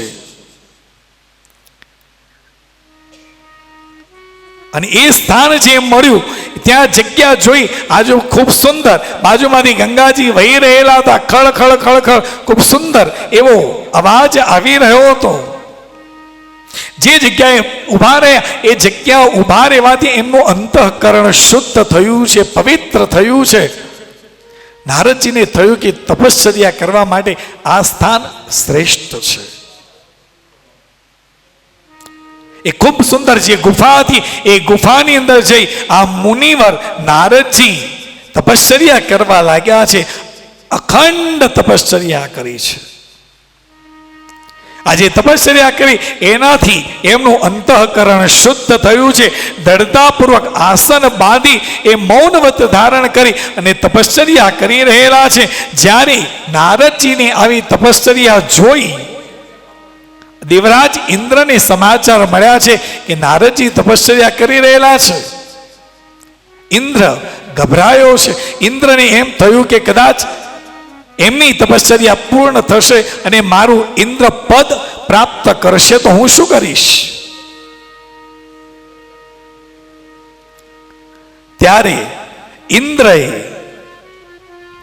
દેવરાજ ઇન્દ્રએ કામદેવનું આવાહન કર્યું છે અને કામદેવને પ્રગટ થયો છે. કામદેવ પ્રગટ થયો ત્યારે ઇન્દ્રને કહ્યું, આપે મને કેમ યાદ કર્યો? ઇન્દ્રએ કહ્યું છે કે તમે હિમાલયની ગિરિમાળાઓમાં જાઓ. આ ક્ષેત્રની અંદર નારદજી તપશ્ચર્યા કરી રહેલા છે. એમની તપશ્ચર્યા તમે જાઓ અને ભંગ કરો. તપશ્ચર્યાની અંદર વિઘ્ન પેદા કરો.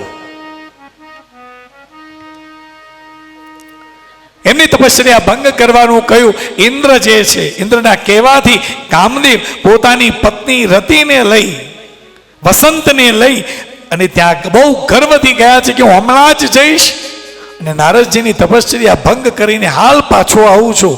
અભિમાનથી ત્યાં ગયા છે. એમણે પોતાની બધી જ કલાઓ, વસંતે પણ પોતાની કલાઓ વિકસિત કરી છે.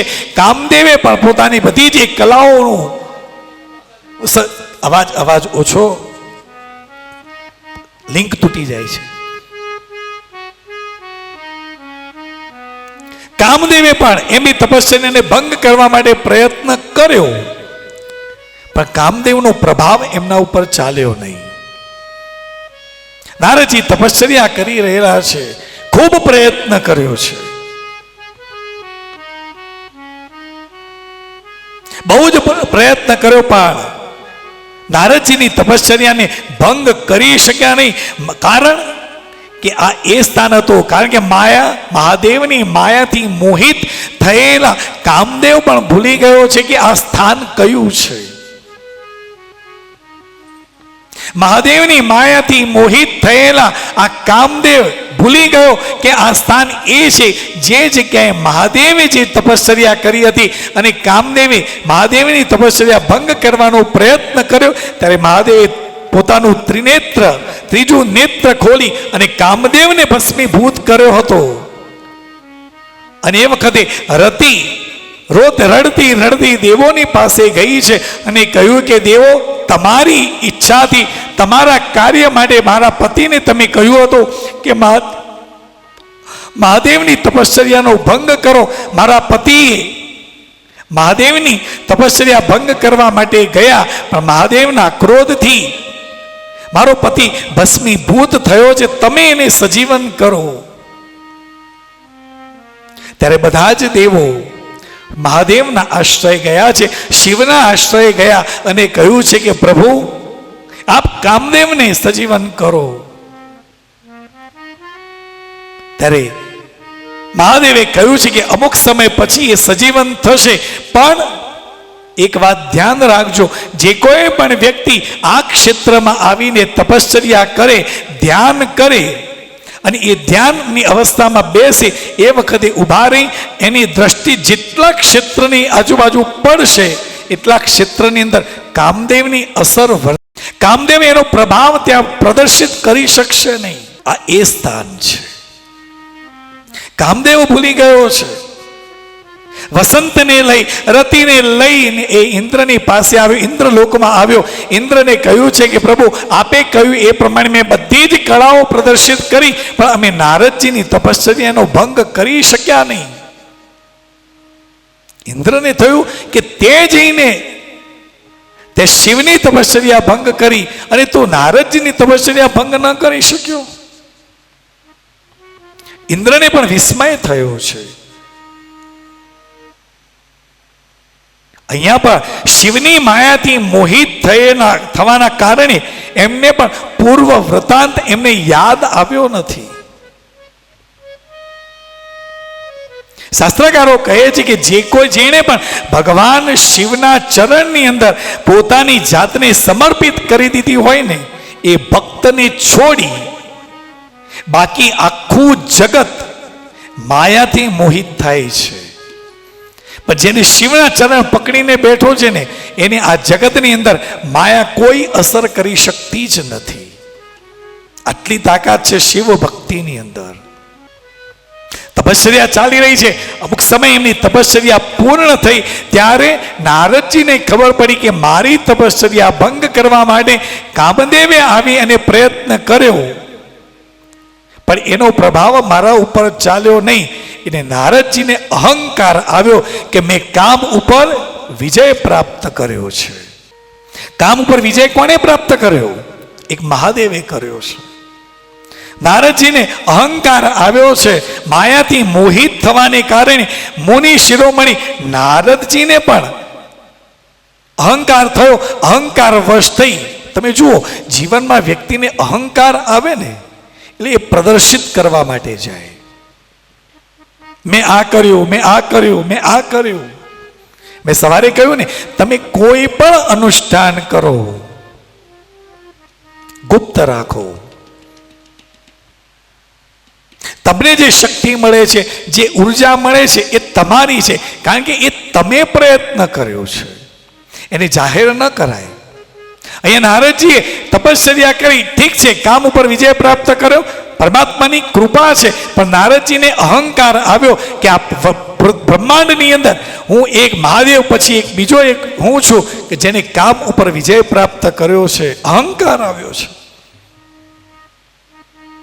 નારદજી ત્યાંથી દોડ્યા છે, કૈલાસ પર ગયા છે, મહાદેવની પાસે ગયા, મહાદેવને વંદન કરે છે. મહાદેવે કહ્યું કે ઓહો નારદજી, બહુ લાંબા સમય આવ્યા, પ્રસન્ન હતા. નારદજી આખી વૃત્તાંત કહ્યો છે.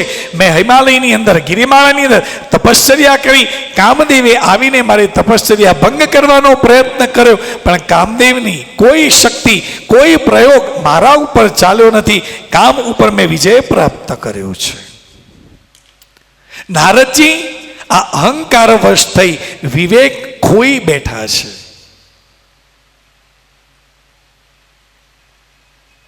અહીંયા કહ્યું છે ત્યારે આ વિવેક ખોઈ બેઠેલા નારદજીને જોઈ મહાદેવના મુખ ઉપર પ્રસન્નતા આવી છે. એમને કહ્યું, હે તાત નારદ, તમે બહુ વિદ્વાન છો, ધન્યવાદને પાત્ર છો, પણ મારી એક વાત સાંભળો.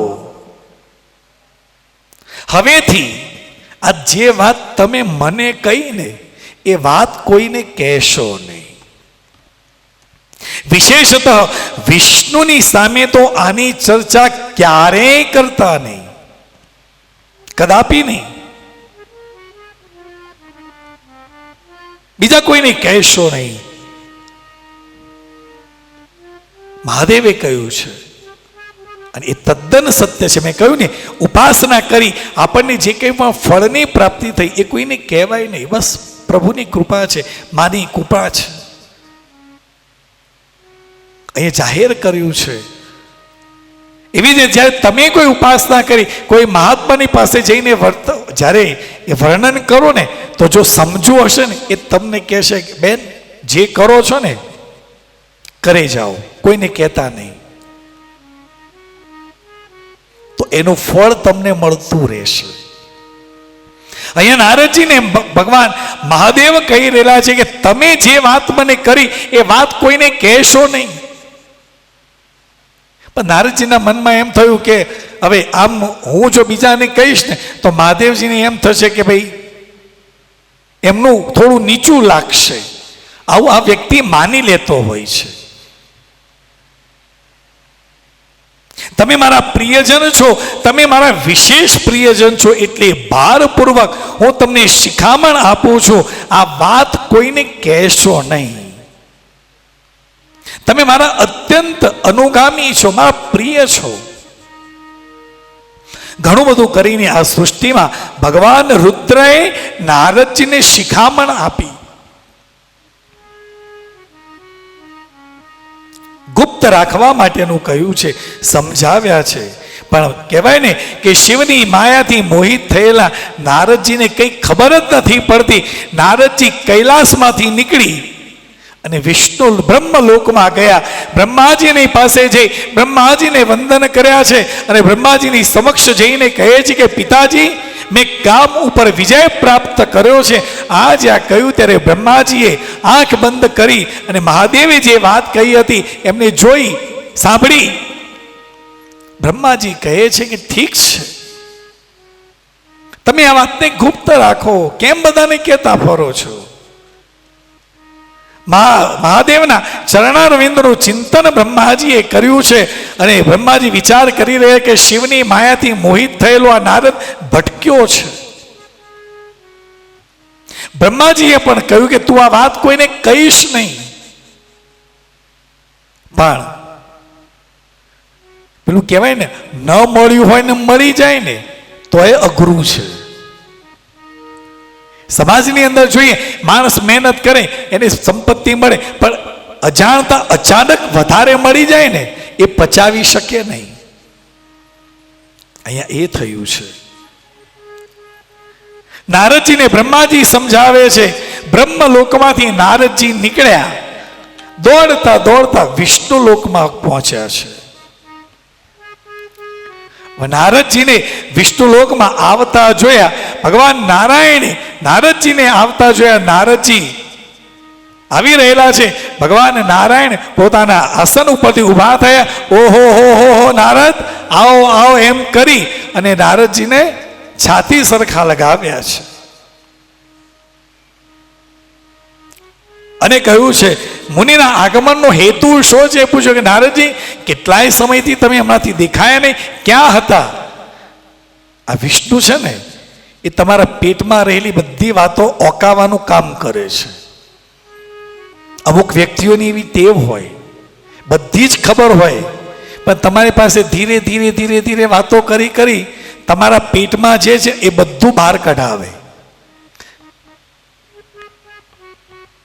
ભગવાન વિષ્ણુએ નારદનો સ્વાગત કર્યું છે. ઓહો નારદ, બહુ લાંબા સમય આવે, આવો આવો આવો એમ કહી નારદજીને પોતાના આસન પર બિરાજમાન કર્યા છે.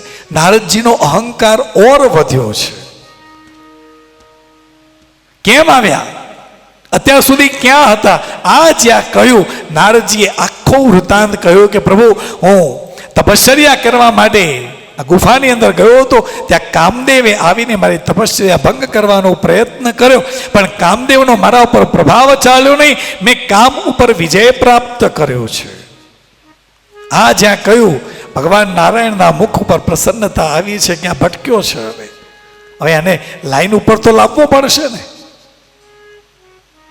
ભગવાન વિષ્ણુ બોલે, હે મુનિશ્રેષ્ઠ, તમે ધન્ય છો, તપસ્યાના ભંડાર છો. તમારું હૃદય બહુ જ ઉદાર છે, જેની અંદર ભક્તિ, જ્ઞાન અને વૈરાગ્ય નથી હોતા.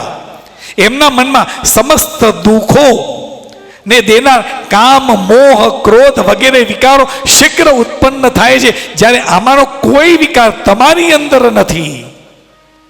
તમે તો નૈષ્ઠિક બ્રહ્મચારી છો. સદા જ્ઞાન અને વૈરાગ્યથી યુક્ત રહો છો, તો એના ઉપર, તમારા ઉપર કામનો વિકાર આવી જ કેવી રીતે શકે? કામદેવ કંઈ ન કરી શકે. નારાયણે, ભગવાન વિષ્ણુએ પણ નારદજીના વખાણ કર્યા છે. ત્યારે નારદજી બોલ્યા, હે સ્વામી, જ્યાં સુધી મુજ પર, મારા ઉપર આપની કૃપા દ્રષ્ટિ છે ને, ત્યાં સુધી બિચારો કામદેવ મને શું કરી શકવાનો? અહંકાર ઓર વધ્યો છે. આવું કઈ ભગવાનના ચરણોમાં મસ્તક ઝુકાવી ઈચ્છા અનુસાર નારદજી વિચરણ કરવા લાગ્યા છે. સુતજી કહી રહેલા છે કે હે મહર્ષિઓ, જ્યારે નારદ મુનિ ઈચ્છા અનુસાર વિચરણ કરી રહેલા હતા, ત્યારે ભગવાન શિવની ઈચ્છાથી માયા વિશારદ એવા ભગવાન શ્રી હરિએ તત્કાળ એક માયા પ્રગટ કરી છે. એણે મુનિ જે તરફ જઈ રહેલા હતા એ માર્ગ ઉપર એક વિશાળ નગરીનું સર્જન કર્યું છે, જેનો વિસ્તાર 100 યોજન જેટલો હતો. ખૂબ સુંદર અદ્ભુત નગરની રચના કરી છે. પોતાના વૈકુંઠ કરતા પણ વધારે સુંદર એક નગર બનાવ્યું છે. અને એ નગરનો રાજા છે શિલનિધિ નામનો ઐશ્વર્યશાળી રાજા, જે વિષ્ણુનો ઉપાસક છે. એ રાજ્ય કરી રહ્યો છે. એને પોતાની પુત્રીનો સ્વયંવર કરવા માટે તૈયારી કરી રહેલો હતો. આખા નગરને ખૂબ સુંદર રીતે સજાવેલું હતું. ઉત્સવનો માહોલ હતો. કન્યાને પરણાવવા માટે ઉત્સુક એવા ઘણા બધા રાજકુમારો એ રાજકુમારી સાથે લગ્ન કરવા માટે સ્વયંવરની અંદર હાજરી આપવા માટે આવેલા હતા. આ ખૂબ સુંદર શોભાયમાન એવું આ નગર, નારદજી ચાલતા ચાલતા જઈ રહેલા છે. આ નગર ઉપર એમની દ્રષ્ટિ પડી કે આ નગર આજ સુધી મેં તો જોયું નથી. આ નગરની અંદર હું ક્યારેય ગયો નથી. આટલું સુંદર નગર, જેની શોભા વૈકુંઠ કરતા પણ વિશેષ છે. નારદજી આ શિલનિધિના રાજ્યની અંદર ગયા છે. શિલનિધિ રાજા વિદ્વાન છે, વિષ્ણુનો ઉપાસક છે. એમને નારદજીને આવેલા જોઈ એમનું સ્વાગત કર્યું છે, એમની પૂજા કરી છે, અર્ચન કર્યું છે. એમને પોતાના આસન પર, સિંહાસન પર બિરાજમાન કર્યા છે. અને પોતાની જે પુત્રી હતી એને બોલાવી છે અને કહ્યું છે કે આ વિદ્વાન મહાપુરુષ આપણા ત્યાં, નારદજી આપણે ત્યાં પધાર્યા છે, તો એમના આશીર્વાદ લે. એમ કહી પોતાની પુત્રી જે છે એને બોલાવી છે. નારદજીની દ્રષ્ટિ આ શિલનિધિ રાજાની પુત્રી ઉપર પડી. સાક્ષાત જાણે લક્ષ્મીનું સ્વરૂપ, એટલી સુંદર સ્ત્રી. અને નારદજી એ સ્ત્રીના મોહમાં પડી ગયા છે. એનું સૌંદર્ય જોઈ નારદજી વિચાર કરે છે. નારદજીએ પૂછ્યું કે ભાઈ આ કોણ છે? ત્યારે શિલનિધિએ કહ્યું, એ આ મારી દીકરી છે, જેનું નામ શ્રીમતી છે, લગ્ન કરવાની યોગ્ય થયેલી છે, મેં સ્વયંવરનું આયોજન કરેલું છે, એ જેને પસંદ કરે એની સાથે હું મારી દીકરીના લગ્ન કરાવીશ.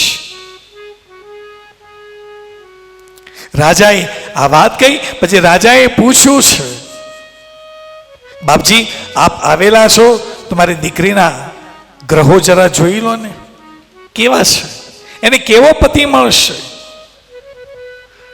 એ નારદજીના મનમાં હવે વિકાર આવ્યો છે.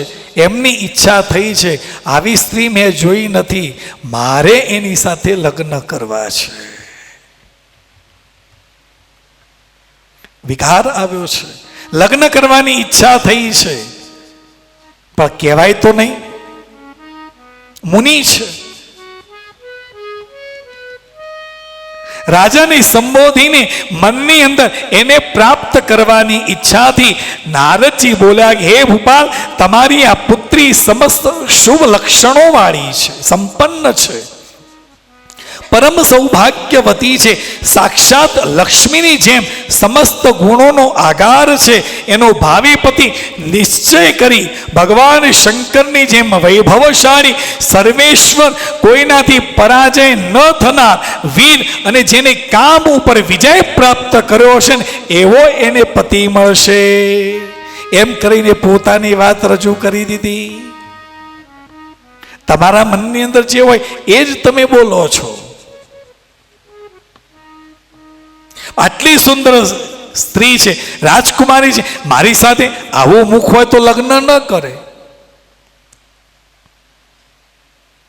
આ એનું ભવિષ્ય જોઈ કઈ અને નારદજી કહે છે કે શિલનિધિને કહ્યું, હવે આપ મને રજા આપો. મનની અંદર સતત એક જ વિચાર છે, મારે આ રાજકુમારી સાથે, શ્રીમતી સાથે લગ્ન કરવા છે.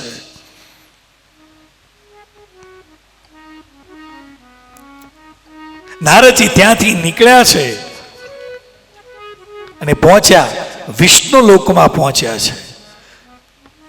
વિષ્ણુ લોકમાં જઈ અને કહે છે, ભગવાન નારાયણ માં લક્ષ્મીજી સાથે બિરાજમાન છે. નારદજીને પાછા આવતા જોઈ ભગવાન વિષ્ણુને થયું કે હવે ફસાયો છે. આ બધાની વચ્ચે માની સામે તો કહેવાય નહીં. ત્યારે ભગવાન વિષ્ણુને ઈશારો કરીને નારદજી કહે છે, પ્રભુ જરા અહીંયા આવો ને. ભગવાન નારાયણ કહે છે, શું છે? મારે કામ છે, આવો ને. ભગવાન વિષ્ણુને પોતાની પાસે બોલાવ્યા છે અને કહ્યું છે, એ પ્રભુ, તમારો ભક્ત શિલનિધિ રાજા, એની દીકરી છે ખૂબ સુંદર, એનું સૌંદર્ય એટલું બધું છે, એ સૌંદર્યવાન એની દીકરીનું રાજકુમારીનું લગ્ન નો સ્વયંવર એને રાખેલો છે. મારી ઈચ્છા છે કે પ્રભુ, મારે લગ્ન કરવાની ઈચ્છા છે, એક કામ કરો ને. તો પ્રભુએ કહે, તારે લગ્ન કરવાની ઈચ્છા છે તો જા ને. પણ પ્રભુ, એવી તો કેવી રીતે થાય? તો શું જોઈએ? પ્રભુ, એક કામ છે. શું છે? એક કામ કરો ને પ્રભુ, તમારું રૂપ મને આપો ને. કારણ કે વિષ્ણુથી સુંદર તો આ પૃથ્વી ઉપર બીજું કોઈ છે જ નહીં. નારાયણે કહ્યું કે ઠીક છે, તમે જાઓ તો ખરા. આમ કહી નારદજીને મોકલ્યા છે. નારદજી પ્રસન્ન થઈ ગયા છે કે આવા મને ભગવાન વિષ્ણુએ મને એમનું રૂપ, સૌંદર્ય આપે, મને રૂપ આપ્યું છે. શિવપુરાણની અંદર છે કે આખું શરીર વિષ્ણુનું છે, પણ મુખ છે ને એ વાનરનું આપ્યું છે. શિવની માયાથી મોહિત થયેલા બીજા કોઈને નારદનું મુખ વાનર જેવું ન દેખાય, ખાલી શ્રીમતીને જ દેખાય. અને રુદ્રના અનુચરો જે રુદ્રના ગણો હતા એમને દેખાય, બીજા કોઈને ન દેખાય. નારદજી ને એમ થયું કે નારાયણે મને એમનું રૂપ આપ્યું છે. આમ લઈ અને દોડતા શિલનિધિ રાજાનો જે સ્વયંવરની તૈયારી થયેલી ને સૌથી પહેલા જઈ અને નારદજી ઊભા થઈ ગયા કે જેવી શ્રીમતી આવે મને જોવે અને વરમાળા પહેરાવી દે એટલે આપણે લઈને ઘેર આપણે લગ્ન કરી લઈએ. નારદ મુનિ બહુ જ હર્ષાન્વિત થઈ અને એ સ્થાન પર પહોંચી ગયા છે. સબ ખૂબ સુંદર એવી સભાનું આયોજન થયેલું હતું, પણ નારદજી જ્યાં જઈને ઊભા, નારદજીની રક્ષા કરવા માટે ભગવાન રુદ્રના બે પાર્ષદો આવેલા હતા, જે બ્રાહ્મણના વેશમાં હતા. જે જગ્યાએ આ નારદજી ઊભા છે એની બાજુમાં જ આ બે રુદ્રના બે પાર્ષદો આવીને ઊભા છે અને અંદરો અંદર વાતચીત કરી રહેલા છે. આ નારદજી લગ્ન કરવા માટે આવેલા છે, જરા જોતો ખરો. લાગે છે શ્રીમતી એની સાથે લગ્ન કરશે, પણ માયાથી મોહિત થયેલા નારદજીના કાનમાં શબ્દ પડે, પણ એમનું ધ્યાન એ તરફ નથી કે આ શ્લોકો શું કહી રહેલા છે. કારણ કે શ્રીમતીના સૌંદર્યથી મોહિત છે. આ બાજુ જે શ્રીમતી રાજકુમારી છે એ પોતાની સખીઓ સાથે ખૂબ સુંદર એવી વરમાળા લઈ અને જે સ્વયંવરનું આયોજન થયેલું હતું ત્યાં આવી છે. સૌથી પહેલા નારદજીને જોયા, મુખ વાનરનું જોયું. આ રાજકુમારીએ નારદજી જે લાઈનમાં આગળ ઊભા હતા એ લાઈન તરફ ગઈ જ નથી, એ તરફ દ્રષ્ટિ જ નથી કરી. આવા રાજકુમારો મારી સાથે લગ્ન કરવા માટે આવે, જગ્યા છોડી દીધી છે, એ લાઈન જ છોડી દીધી છે. શાસ્ત્રકારો કહે છે જ્યારે ભક્ત આવી રીતે જ્યારે ભગવાનથી થોડો છૂટો પડે કે વિખૂટો પડે ને, એના મનની અંદર વિકાર આવે ને, તો એ તરફ એ જતી જ નથી. કારણ એમને ખબર છે કે આ ભટક્યા છે, પરમાત્માની કૃપા થશે એટલે પાછા એ આવી જશે. એ લાઈન જ છોડી દીધી છે. કેટલાક બીજા રાજકુમારોને જોયા પણ એમને પસંદ આવ્યા નથી. એ જ સમય ભગવાન નારાયણ ખૂબ સુંદર રાજકુમારનું રૂપ લઈને આવેલા છે. ખૂબ સુંદર સ્વરૂપ જોયું આ શ્રીમતીએ. ગળાની અંદર વરમાળા પહેરાવી પરમાત્મા ત્યાંથી લઈને તરત અંતર ધ્યાન થઈ ગયેલા છે. બધા રાહ જોઈ રહેલા છે, હમણાં શ્રીમતી આવે, અમને વરમાળા પહેરાવે. શ્રીમતીનું સાથે લગ્ન કરી અરે ભગવાન વિષ્ણુ ત્યાંથી અંતર ધ્યાન થઈ ગયા છે, અદ્રશ્ય થઈ ગયા. રુદ્ર ગણો બધા જ જે રાજકુમારો હતા ત્યાંથી એ પોતપોતાના નગર તરફ જવા માટે નીકળ્યા છે. નારદજી પણ વિચાર કરી રહે છે કે આટલું રૂપ મને, મારું રૂપવાન છું, ભગવાન નારાયણે એમનું રૂપ મને આપ્યું અને શ્રીમતીએ માને પસંદ ન કર્યો અને બીજાની સાથે લગ્ન કરી અને ચાલી ગઈ. આ વિચાર સાથે સાથે જઈ રહેલા હતા. એ વખતે રુદ્રના જે બે પાર્ષદો હતા એમની પાછળ જ જઈ રહેલા હતા. રુદ્રના ગણોએ કહ્યું કે હે નારદ, હે મુને, તમે વ્યર્થમાં કામમાં મોહિત થઈ સૌંદર્યના બળથી રાજકુમારીને પ્રાપ્ત કરવા માટે ગયેલા છો, પણ જરા તમારું મુખ તો જુઓ કેવું છે. આ જ્યાં કહ્યું ત્યારે નારદજી, હવે એ વખતે અરીસા ક્યાં હતા? નારદજી એક સરોવર પાસે ગયેલા છે અને સરોવરની અંદર પોતાનું મુખ જોયું તો આખું મુખ કેવું હતું? વાનરનું હતું. શિવની માયાથી મોહિત થયેલા છે, એમને પોતાનું મુખ જોયું તો વાનર જેવું હતું. આ મુખ જોઈ અને નારદજીને અતિશય ક્રોધ આવ્યો છે. માયાથી મોહિત થવાને કારણે આ બંને શિવના જે ગણો પાર્ષદો હતા એમને શાપ આપ્યો છે, તમે બંને મારા જેવા બ્રાહ્મણનો ઉપહાસ કર્યો છે, તેથી બ્રાહ્મણના વીર્યથી ઉત્પન્ન થઈ તમે બંને રાક્ષસ બનશો, બ્રાહ્મણ તરીકે જન્મ લેશો પણ તમે બંને રાક્ષસ બનશો. આ શાપ સાંભળી આ શિવના બે પાર્ષદોએ કહ્યું છે કે પ્રભુ, એમાં અમારો કોઈ દોષ નથી, અમે તો જે હતું એ સત્ય કહ્યું, પણ તમે ક્રોધના આવેશમાં આવીને મને શાપ આપો છો, અમને માફ કરો, અમારી કોઈ ભૂલ નથી. પણ નારદજી ક્રોધના આવેશની અંદર શાપ આપી દીધો છે. સુતજી વર્ણન કરે છે, હે મહર્ષિઓ, માયાથી મોહિત નારદજી એ શિવજીના જે પાર્ષદોને શાપ આપ્યો છે ભગવાન વિષ્ણુના કપટને યાદ કરી રહેલા છે. વિષ્ણુ લોકમાં ગયા છે અને સમીદા જેમ અગ્નિની અંદર પડે અને અગ્નિ પ્રજ્વલિત થાય એવા ક્રોધના આવેશની અંદર એમનું પોતાનું જે જ્ઞાન હતું એ નષ્ટ થઈ ગયું છે. અને વાત તદ્દન સાચી છે. તમે ક્રોધ કરો ને, ક્રોધના આવેશમાં તમે શું બોલો છો ને એનું તમને ભાન હોતું નથી. નારદજી કહે છે કે હે હરે, તમે બહુ દુષ્ટ છો, કપટી છો, સમસ્ત વિશ્વની મોહમાં નાખનારા છો, બીજાનો ઉત્સાહ ઉત્કર્ષ તમારાથી સહન થતો નથી. પૂર્વકાળની અંદર પણ તમે મોહિની રૂપ ધારણ કરી સમુદ્ર મંથનની અંદર અમૃતની પ્રાપ્તિ કરી, ત્યારે એ અમૃત દેવો અને દાનવો બંનેને આપવાનું હતું. એ વખતે તમે મોહિનીનો અવતાર ધારણ કરી અમૃત તમે દાનવોને ન આપ્યું, દેવોને આપ્યું. તમે કપટી છો. પણ એ સમુદ્ર મંથનની અંદર સૌથી પહેલા હળાહળ વિષ પ્રગટ થયું. એ વખતે કોઈ દેવ વિષને લેવા માટે આગળ આવ્યો નહીં, મહાદેવ આગળ આવ્યા. શિવે એ વિષને ધારણ કર્યું ને પછી અમૃતની પ્રાપ્તિ થઈ. પણ એ વખતે મહાદેવે વિષને ધારણ ન કર્યું હોત ને તો ખબર પડત કે તમે કેવા છો. શિવને તમારા પ્રત્યે પ્રેમ છે, એના લીધે હવે તમે અહંકારી થઈ ગયેલા છો. તમને બીજાનું સુખ તમારાથી જોવાતું નથી.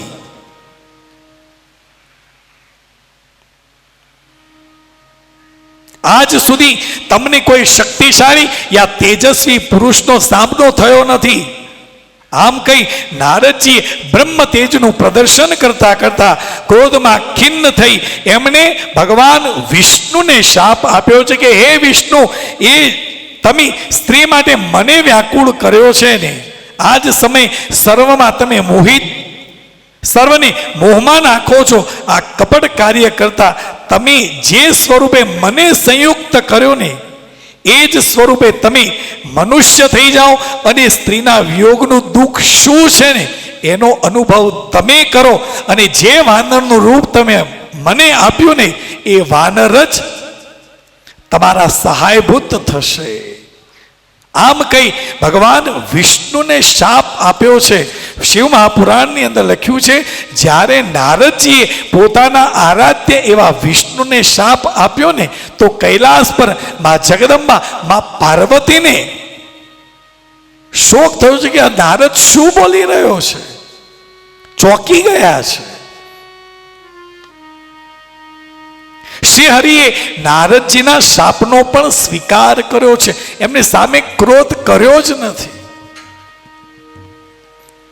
ત્યાર પછી માયાજી, શિવની માયાથી મોહિત થયેલા જે નારદ હતા એ શંભુએ પોતાની જે વિશ્વમોહિની માયા હતી એ ખેંચી, જેના લીધે કરી અને નારદજીને જ્ઞાન થયું છે.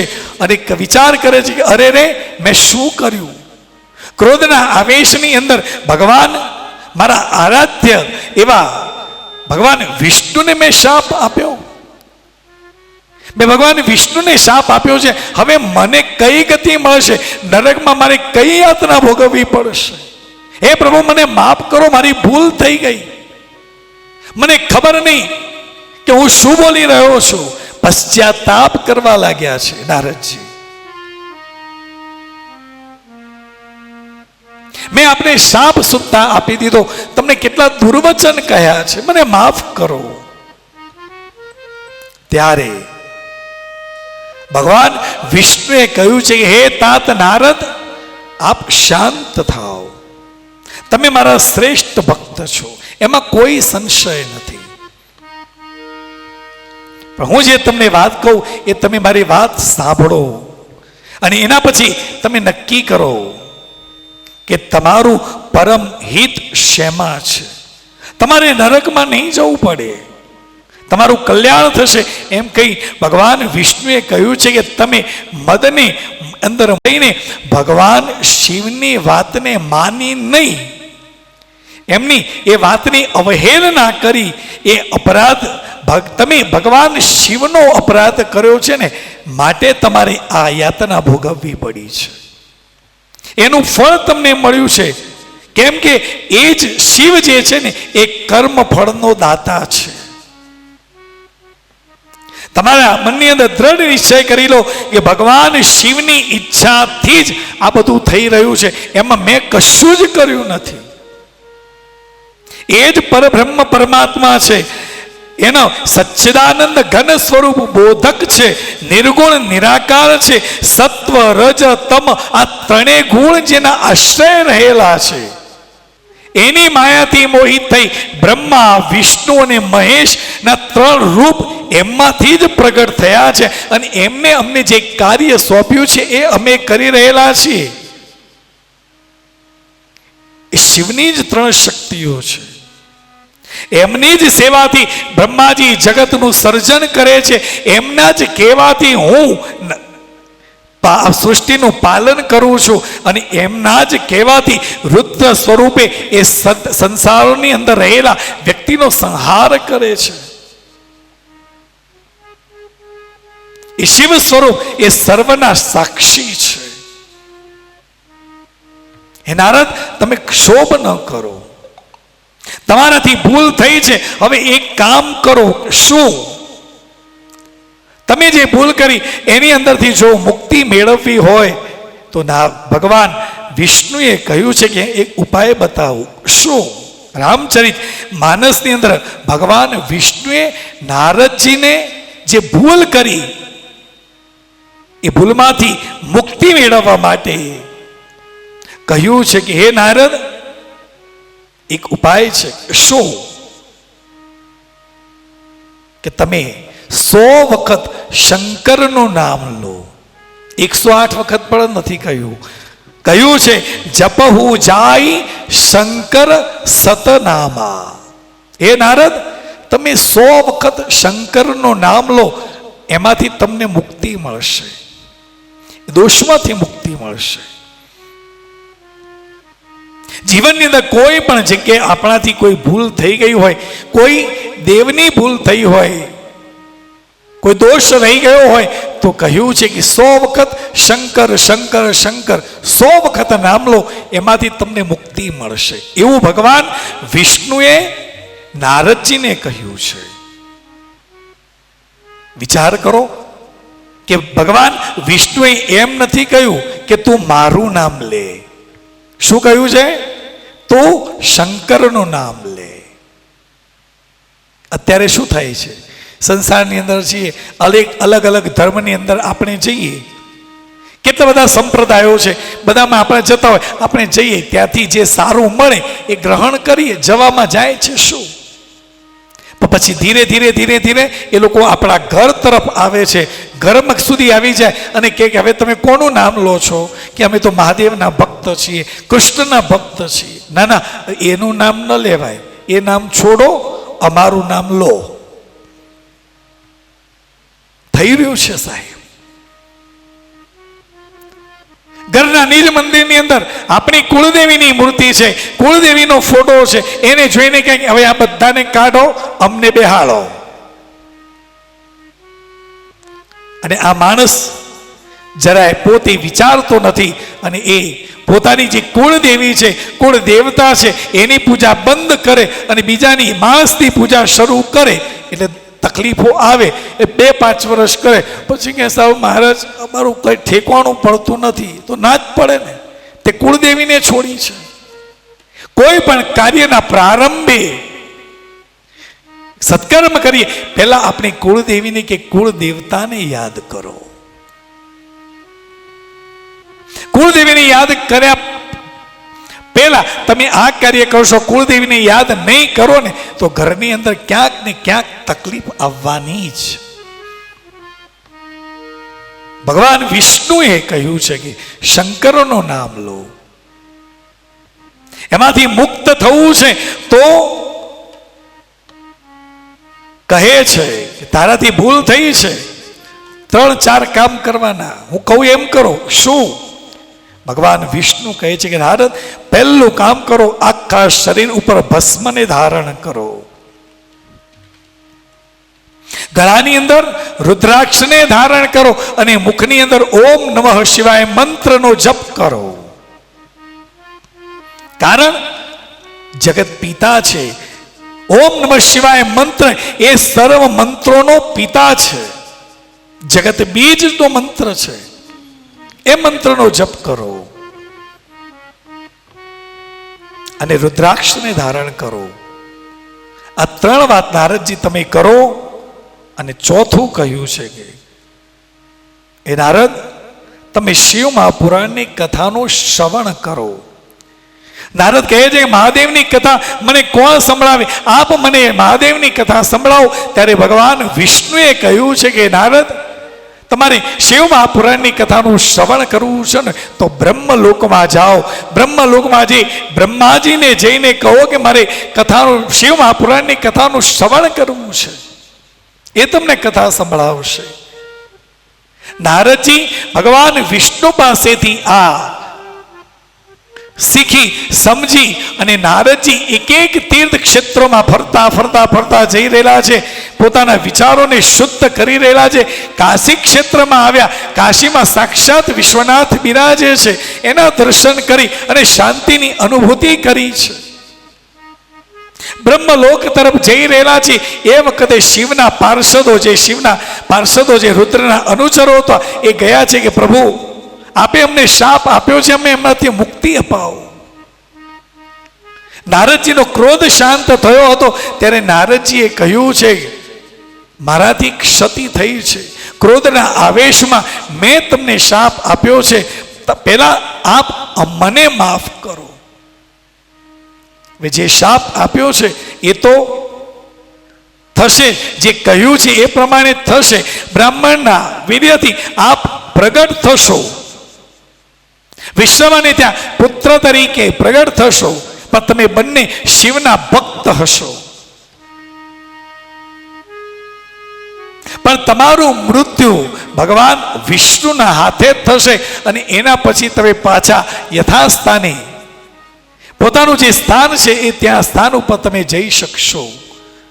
આમ કહી નારદજી બ્રહ્મલોકમાં આવ્યા. બ્રહ્માજીની સમક્ષ આવીને કહે છે કે પિતાજી મારે શિવ મહાપુરાણની કથાનું શ્રવણ કરવું છે. ત્યારે બ્રહ્માજીએ કહ્યું છે, બ્રહ્માજીએ સૌથી પહેલા નારદજીને વંદન કર્યા છે. ત્યારે નારદજી કહે છે કે પિતાજી આપ મારા પિતા છો, આપ મને વંદન કેમ કરો છો? ત્યારે ભગવાન બ્રહ્માજીએ કહ્યું છે કે જે જીવ આવી અને કહે કે મારે શિવ મહાપુરાણની કથાનું શ્રવણ કરવું છે, શિવ તત્વને જાણવું છે, એ દિવસથી એ વ્યક્તિ શિવનો ભક્ત બની ગયો છે. માટે હું તમને વંદન કરું છું.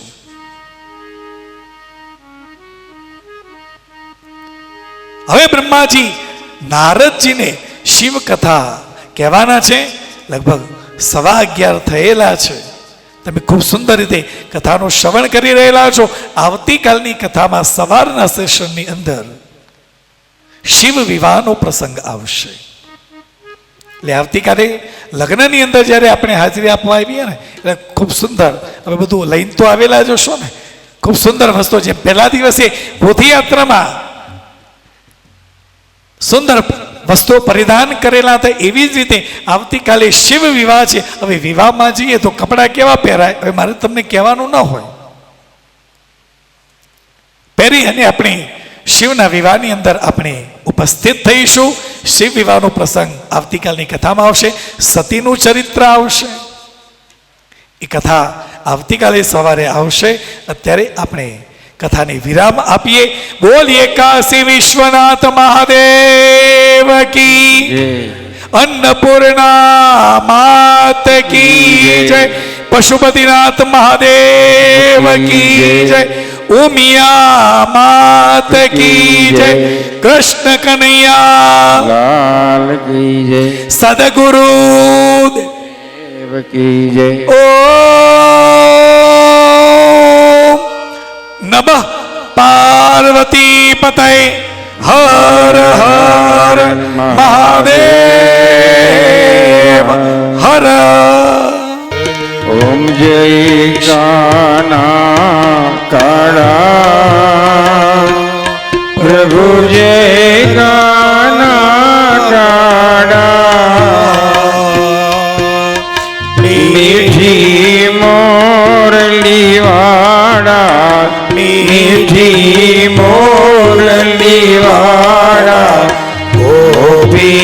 ના પ્યારા ઓમ જય જય ના કાળા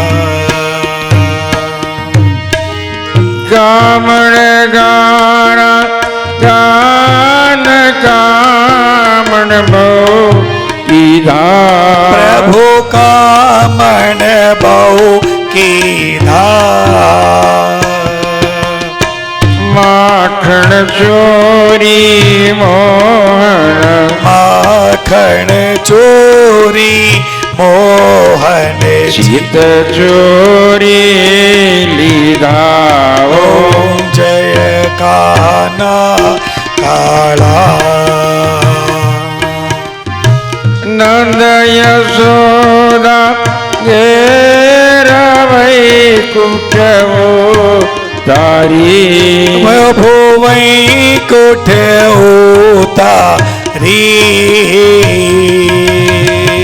કાલીએ કામલ કીધા કાલિય મર્દને કીધા ગાયો ને ચારી ઓમ જય કાના કાળા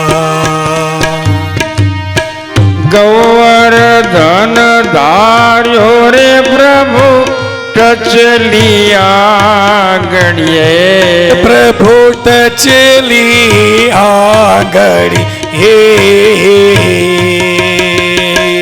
ઇન્દ્રનો ગર્વ ઉતાર્યો ઇન્દ્રનો ગર્વ ઉતાર્યો જય જય ગિરધારી ઓમ જય કાના કાળા